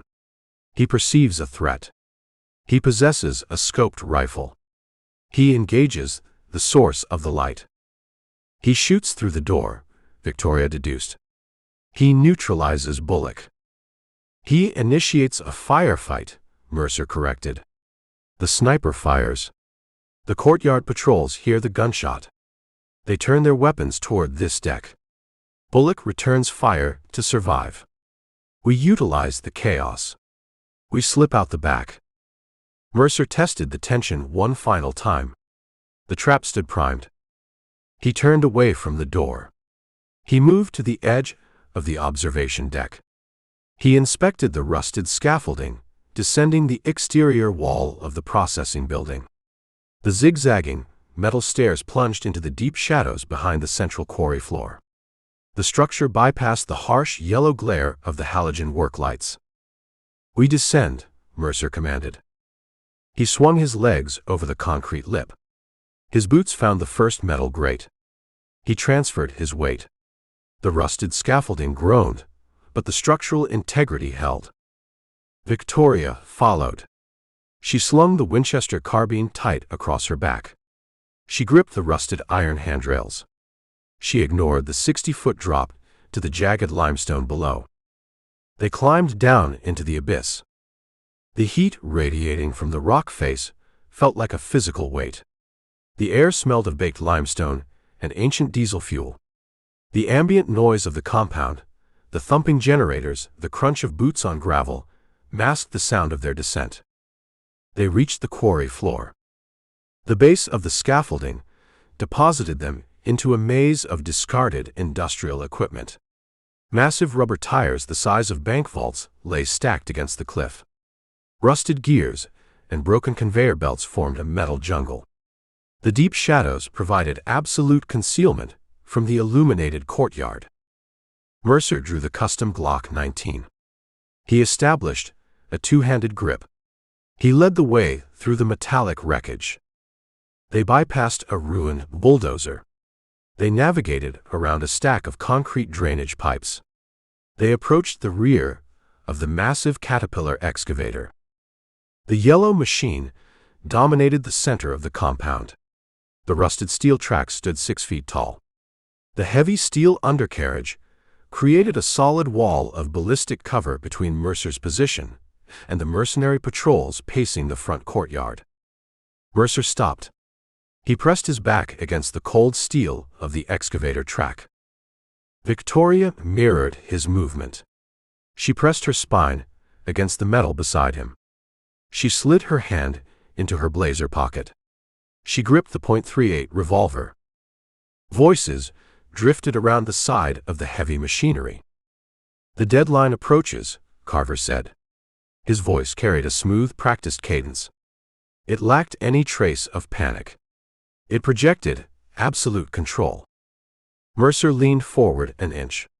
He peered around the edge of the steel track. He commanded a clear view of the illuminated plaza. Percy Harrington sat bound to the front blade of the excavator. Thick nylon ropes bit into his torso and wrists. The pristine khaki field jacket hung in tatters. Grease and dirt smeared his pale face. Carver paced in front of the captive. The local heavy wore his tailored white silk shirt. The silver watch gleamed on his left wrist. 2 guards flanked the excavator. They held the Mossberg pump-action shotguns. They dragged on menthol cigarettes, exhaling thick plumes of smoke into the hot air. "Your uncle operates with extreme caution," Carver told Percy. "He consults the board of trustees. He analyzes the risk. Caution breeds delays. Delays breed severe consequences." Percy swallowed hard. Terror vibrated in his throat. "He possesses the funds," Percy pleaded. "The trust holds $50 million in liquid assets. He authorizes the transfer. I guarantee the payment." "You guarantee nothing," Carver said. He stopped pacing. He stood over the bound air. "You function as a commodity. You hold zero intrinsic value. Your worth depends entirely on your uncle's ability to follow instructions." Carver reached down. He grabbed Percy's left wrist. He examined the stainless steel Rolex Submariner. "I appreciate a fine timepiece," Carver murmured. He traced the bezel with his thumb. "Superior craftsmanship. It retains value. A man trades this specific watch for a new identity in Veracruz. Or a week in a high-end Macau casino." "Take the watch," Percy begged. "Take my wallet. Release the ropes." Carver laughed. The sound resembled ice cracking in a glass. "I plan to take the watch," Carver said. "I plan to take the $50 million. I plan to take your pulse. I run a clean operation. I leave 0 witnesses to identify my face to the federal authorities." Percy squeezed his eyes shut. He processed the absolute finality of the statement. The Badlands stripped his wealth of its protective power. He faced a brutal, mechanical execution. Mercer pulled his head back into the shadows. He processed the tactical layout. He faced Carver and 2 guards with shotguns. 4 mercenary patrolmen walked the perimeter 30 yards away. A sniper watched the compound from the silo roof. A frontal assault guaranteed a massacre. He required a force multiplier. He scanned the shadows behind the excavator. His eyes adjusted to the gloom. He spotted a wooden crate resting against the limestone cliff. Faded red stenciling marked the side of the rotting wood. "Explosives, mining use only." Mercer glided toward the crate. He knelt in the dust. He pried the loose wooden lid open with his fingers. The crate contained surplus blasting supplies abandoned by the quarry company decades ago. He bypassed the degraded sticks of dynamite. The nitroglycerin sweat rendered them unstable. He searched deeper into the box. He found a coil of modern detonating cord. The thick plastic-wrapped wire contained a core of high explosive. He found a plastic box of blasting caps. He found 2 heavy, sausage-like tubes of Tovex water gel explosive. Stable. Reliable. Lethal. He formulated the kinetic geometry. He possessed the materials to shatter the courtyard. He grabbed the 2 tubes of Tovex. He grabbed the detonating cord and the blasting caps. He returned to the shadow of the excavator tracks. He knelt beside Victoria. He placed the explosives on the dirt. "I build a breach charge," Mercer whispered. He worked with mechanical efficiency. He inserted a blasting cap into the end of each Tovex tube. He linked the caps with a short length of detonating cord. He attached a friction pull igniter to the main line. He created a linked explosive chain. "The blast radius encompasses 30 feet," Mercer explained. It produces extreme overpressure and concussive force. Victoria stared at the rigged explosives. You intend to throw that device at Carver? I intend to toss it under the 2 Ford Raptors parked in the maintenance garage, Mercer corrected. He pointed toward the open-ended steel shed, 20 yards to their right. The 2 matte black off-road trucks sat fueled and ready. The explosion ignites the fuel tanks. The trucks detonate. The blast creates a secondary diversion. We require Bullock to trigger the primary diversion, Victoria noted. She checked the dark observation deck, high above them. Bullock arrives on schedule, Mercer said. A sharp, metallic screech echoed across the canyon.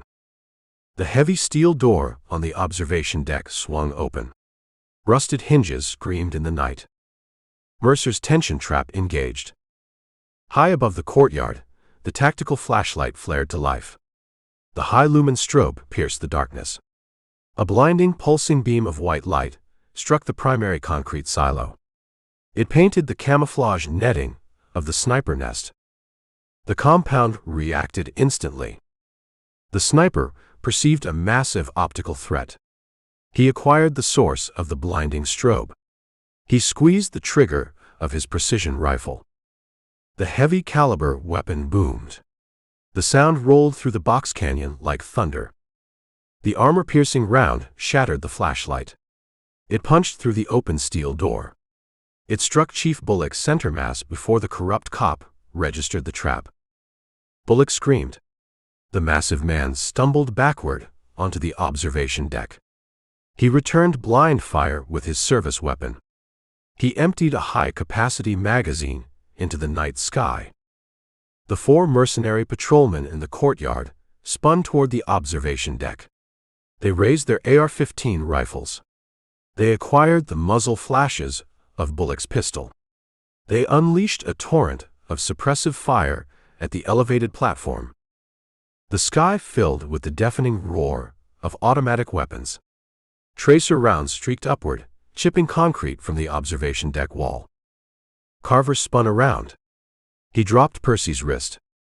He drew a custom 1911 pistol from a shoulder holster. He stared at the erupting firefight above him. The 2 shotgun guards turned their backs on the excavator. They raised their Mossbergs toward the silos, confused by the sudden chaos. The diversion achieved total success. The enemy forces directed their lethal attention away from the objective. Cover your ears, Mercer commanded. He gripped the friction pull igniter. He yanked the ring. A spark flared inside the detonating cord. The fuse burned with a sharp hiss. Mercer stood up. He stepped out from behind the steel tracks. He hurled the linked Tovex tubes across the dirt. The heavy explosives sailed through the shadows. They landed directly beneath the fuel tank of the lead Ford Raptor in the maintenance garage. Mercer ducked back behind the heavy steel tracks of the excavator. He grabbed Victoria by the shoulder. He pulled her down against the dirt. The Tovex detonated. Chapter 19. The Tovex water gel vaporized. The chemical reaction generated a shockwave of pure kinetic violence. The pressure wall struck the massive Caterpillar excavator. The heavy steel tracks groaned under the impact. A fireball of ignited high-octane gasoline consumed the maintenance garage. The twin Ford Raptors disintegrated. The corrugated steel siding of the shed peeled open like cheap tinfoil. Shrapnel showered the limestone quarry. The blast shattered the banks of halogen work lights. The courtyard plunged into a chaotic hell of strobing orange firelight and deep leaping shadows. Mercer Sample utilized the concussive blindness. He stepped out from behind the steel tracks. The explosion stripped Carver's men of their hearing. The overpressure ruptured their eardrums. The 2 shotgun guards guarding the captives stumbled in the dirt. They dropped to their knees, clutching the sides of their heads. Mercer raised the custom Glock 19. He bypassed verbal commands. He bypassed warning shots. He executed the math. He aligned the tritium sights on the nearest guard. He squeezed the trigger.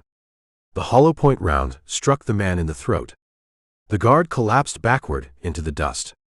He choked on his own ruined trachea. The second guard witnessed the execution.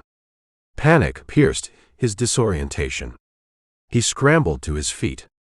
He grabbed the pistol grip of his Mossberg. He racked the pump action. He swung the 14-inch barrel toward Mercer. Victoria Harrington rounded the opposite side of the excavator. She bypassed the heavy Winchester slung across her back. She raised the .38 snub-nose revolver. She gripped the rubber with both hands.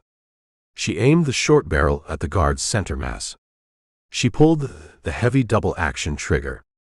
The revolver barked. The recoil bucked her hands upward. The flat-nosed lead bullet struck the guard in the right hip. The heavy projectile shattered the pelvic bone. The man shrieked. His leg folded underneath him. He hit the dirt, dropping the shotgun. Mercer closed the distance. He stood over the writhing man.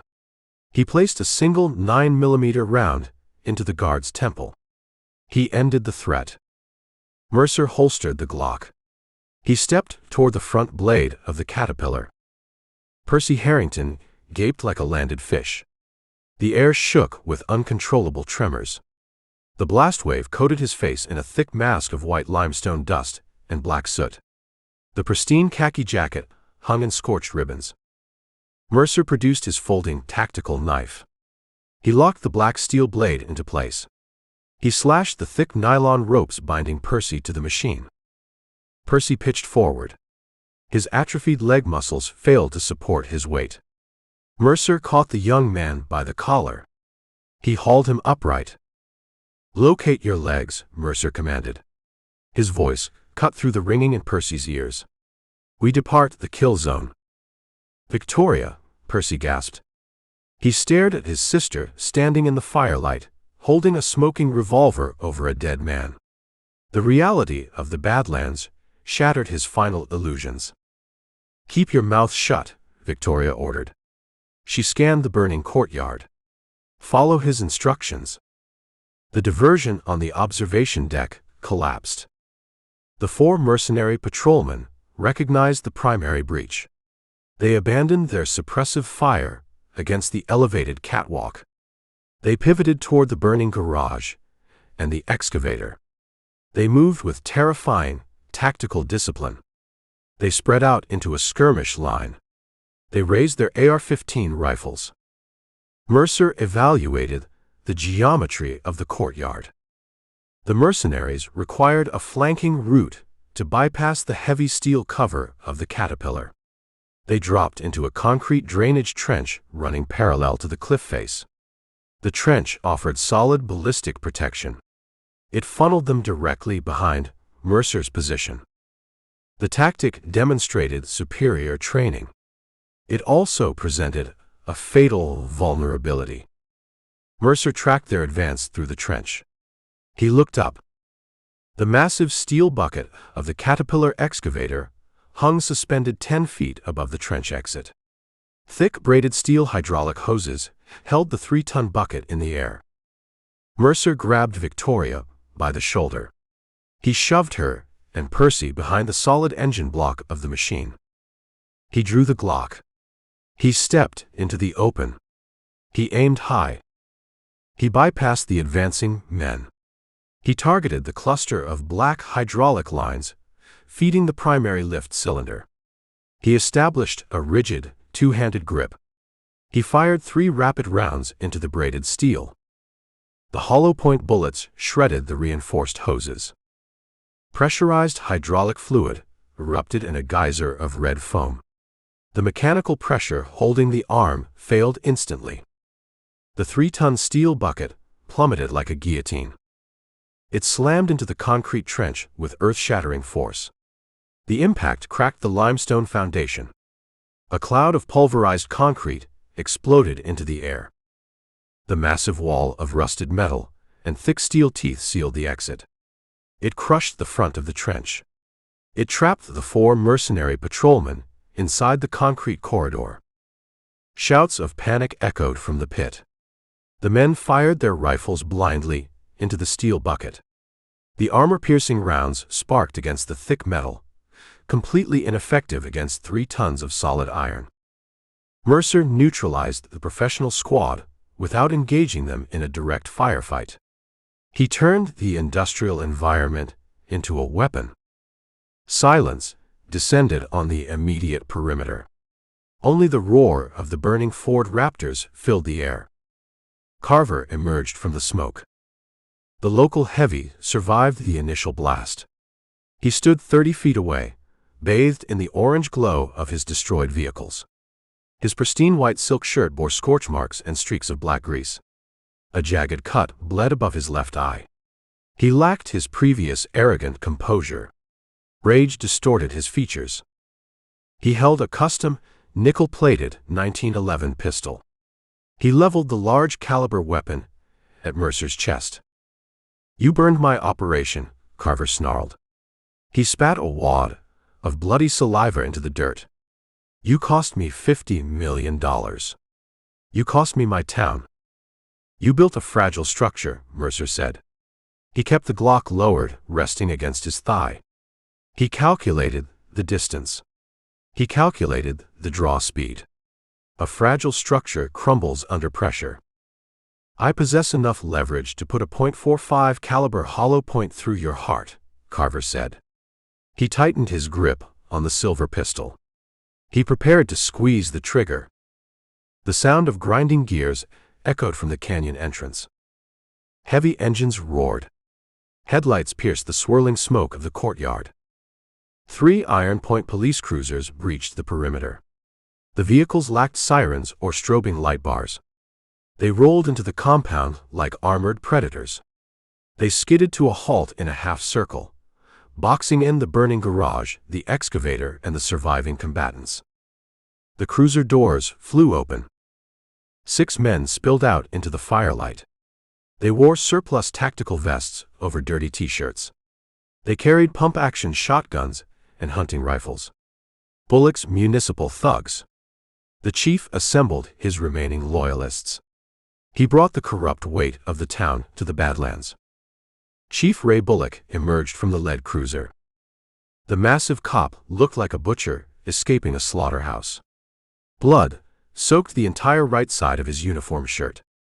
The armor-piercing sniper round clipped his heavy torso, bypassing his vital organs but shredding his flank. He leaned heavily against the open door of the cruiser.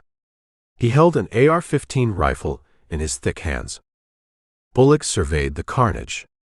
He saw the burning trucks. He saw the trapped mercenaries. He saw Percy Harrington cowering behind the excavator. He locked eyes with Carver. "You cut me out of the ledger, Carver," Bullock roared. His deep voice boomed across the quarry. He leveled the assault rifle at the casino operator. "You escalated a local toll into a federal kidnapping. You drew the heat. You abandon the town. You leave me to face the fire." Carver shifted his aim. He pointed the silver 1911 at the bleeding police chief. "You present a liability, Ray," Carver shouted back. "You lack the stomach for the big leagues. Lower the rifle. Order your mutts to stand down." "I collect the ransom," Bullock declared. He tasted the iron of his own blood. He possessed 0 options for retreat. The FBI loomed on the horizon. The titanium drive represented his sole path to survival. "I execute the hostages. I execute the bounty hunter. I execute you. I wipe the board clean." Mercer stepped backward into the deep shadows of the steel tracks. He grabbed Victoria and Percy. He pulled them flat against the limestone dirt. He prepared to let the predators devour each other. Chapter 20. The tension in the quarry fractured. Carver pulled the trigger of the custom 1911 pistol. The .45 caliber hollow point struck Chief Bullock in the center of his chest. The kinetic energy defeated the surplus Kevlar vest. The heavy slug shattered the sternum. Bullock's eyes widened. He collapsed backward against the open door of the police cruiser. His nervous system misfired. His thick fingers clamped down on the trigger of his AR-15 rifle. The weapon discharged a continuous, sweeping burst. 55-grain NATO rounds raked the limestone plaza. 3 bullets punched through Carver's pristine white silk shirt. The impacts spun the casino operator. He dropped the silver pistol. He fell face forward into the dust. He bled out in the orange glow of his burning trucks. The 6 municipal thugs witnessed the execution of their chief. They raised their pump-action shotguns and hunting rifles. They sought a target in the chaotic shadows. The trapped mercenaries inside the concrete trench perceived a new threat. They thrust their rifle barrels through the gaps in the crushed excavator bucket. They opened fire on the police cruisers. The 2 corrupt factions eradicated each other. The Box Canyon transformed into a localized war zone. Deafening gunfire drowned out the roar of the flames. Lead shredded the heavy equipment. Mercer Sample utilized the crossfire. He grabbed Percy Harrington by the shoulder. He signaled Victoria. They moved through the deep shadows behind the Caterpillar excavator. They flanked the kill zone. They sprinted past the stacks of massive rubber tires. They reached the rearmost police cruiser. The engine idled. The driver's side door stood wide open. The assigned thug abandoned his post to join the frontal assault. Mercer shoved Percy into the back seat. Victoria took the passenger side. Mercer slid behind the steering wheel. He shifted the transmission into reverse. He stomped the accelerator pedal. The heavy police interceptor rocketed backward down the dirt access road. Mercer executed a violent J-turn. He pointed the nose north. He floored the gas pedal. They left the Badlands behind. The return journey passed in absolute silence. Percy stared at his torn hands. He processed his survival. Victoria watched the dark scrubland rolling past her window. Mercer maintained maximum velocity. He navigated the limestone craters. He monitored the rearview mirror. The horizon remained black. 0 headlights followed them. The predators remained trapped in their own slaughterhouse. The neon glow of Iron Point breached the skyline. Mercer steered the cruiser toward the train depot. The Texas Eagle occupied the tracks. The massive locomotive idled, waiting for the dawn. Mercer parked the cruiser next to the concrete platform. He killed the engine. They exited the vehicle. They climbed the metal stairs of the passenger car. Arthur Brooks stood behind the shattered vestibule door. The corporate attorney pushed the manual release lever. He hauled the heavy door open. Arthur grabbed his nephew. He pulled the boy into a desperate embrace. He ignored the grease and the soot covering the khaki jacket. He wept. He experienced the total collapse of his corporate stoicism. Arthur turned to Mercer. The attorney reached into his breast pocket. He extracted the titanium hardware wallet. "You earned this capital," Arthur said. His voice shook. The board authorized the transfer. $50 million. Take the drive. Take your payment. Mercer examined the small metal rectangle. He calculated the weight of the digital currency. He evaluated the required laundering process. He evaluated the inevitable federal pursuit. He preferred a clean ledger. He preferred his freedom.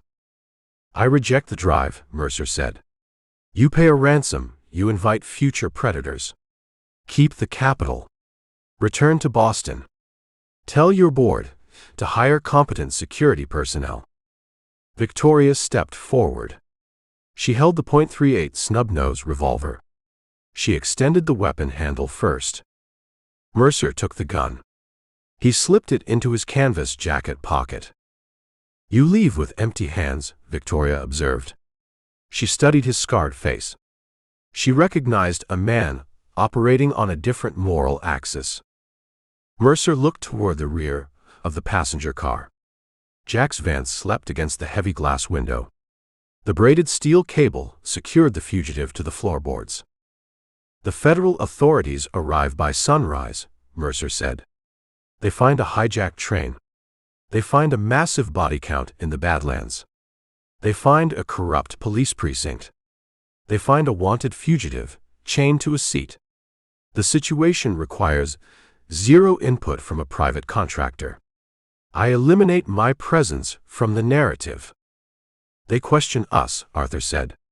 We require a cover story. Tell the truth, Mercer said. Tell them Carver executed the kidnapping. Tell them Bullock ambushed Carver. Tell them the garbage took itself out to the curb. Mercer turned his back on the Harrington family. He descended the metal stairs. His boots crunched on the gravel platform. He walked the half-mile to the Iron Point Police Department. The town slept. The neon signs buzzed in the stagnant air. The concrete bunker sat abandoned. The local predators lay dead in the dirt 20 miles south. The junction town lacked a master. Mercer located his Chevrolet Tahoe in the visitor parking lot. The vehicle remained untouched. He unlocked the door. He climbed into the driver's seat. He started the engine. The V6 rumbled to life. He checked his jacket pocket. The thick wads of cash from Carver's poker table sat secure. He possessed the funds for premium gasoline. He possessed the funds for black coffee. He held everything he required. He dropped the transmission into drive. He steered the heavy SUV onto the westbound interstate on-ramp. He left the decaying architecture of Iron Point in the rearview mirror. He pointed the hood toward the empty desert. The asphalt stretched into the dark. Mercer Sample chased the horizon. The end. Did you get your copy of Tulsa Time?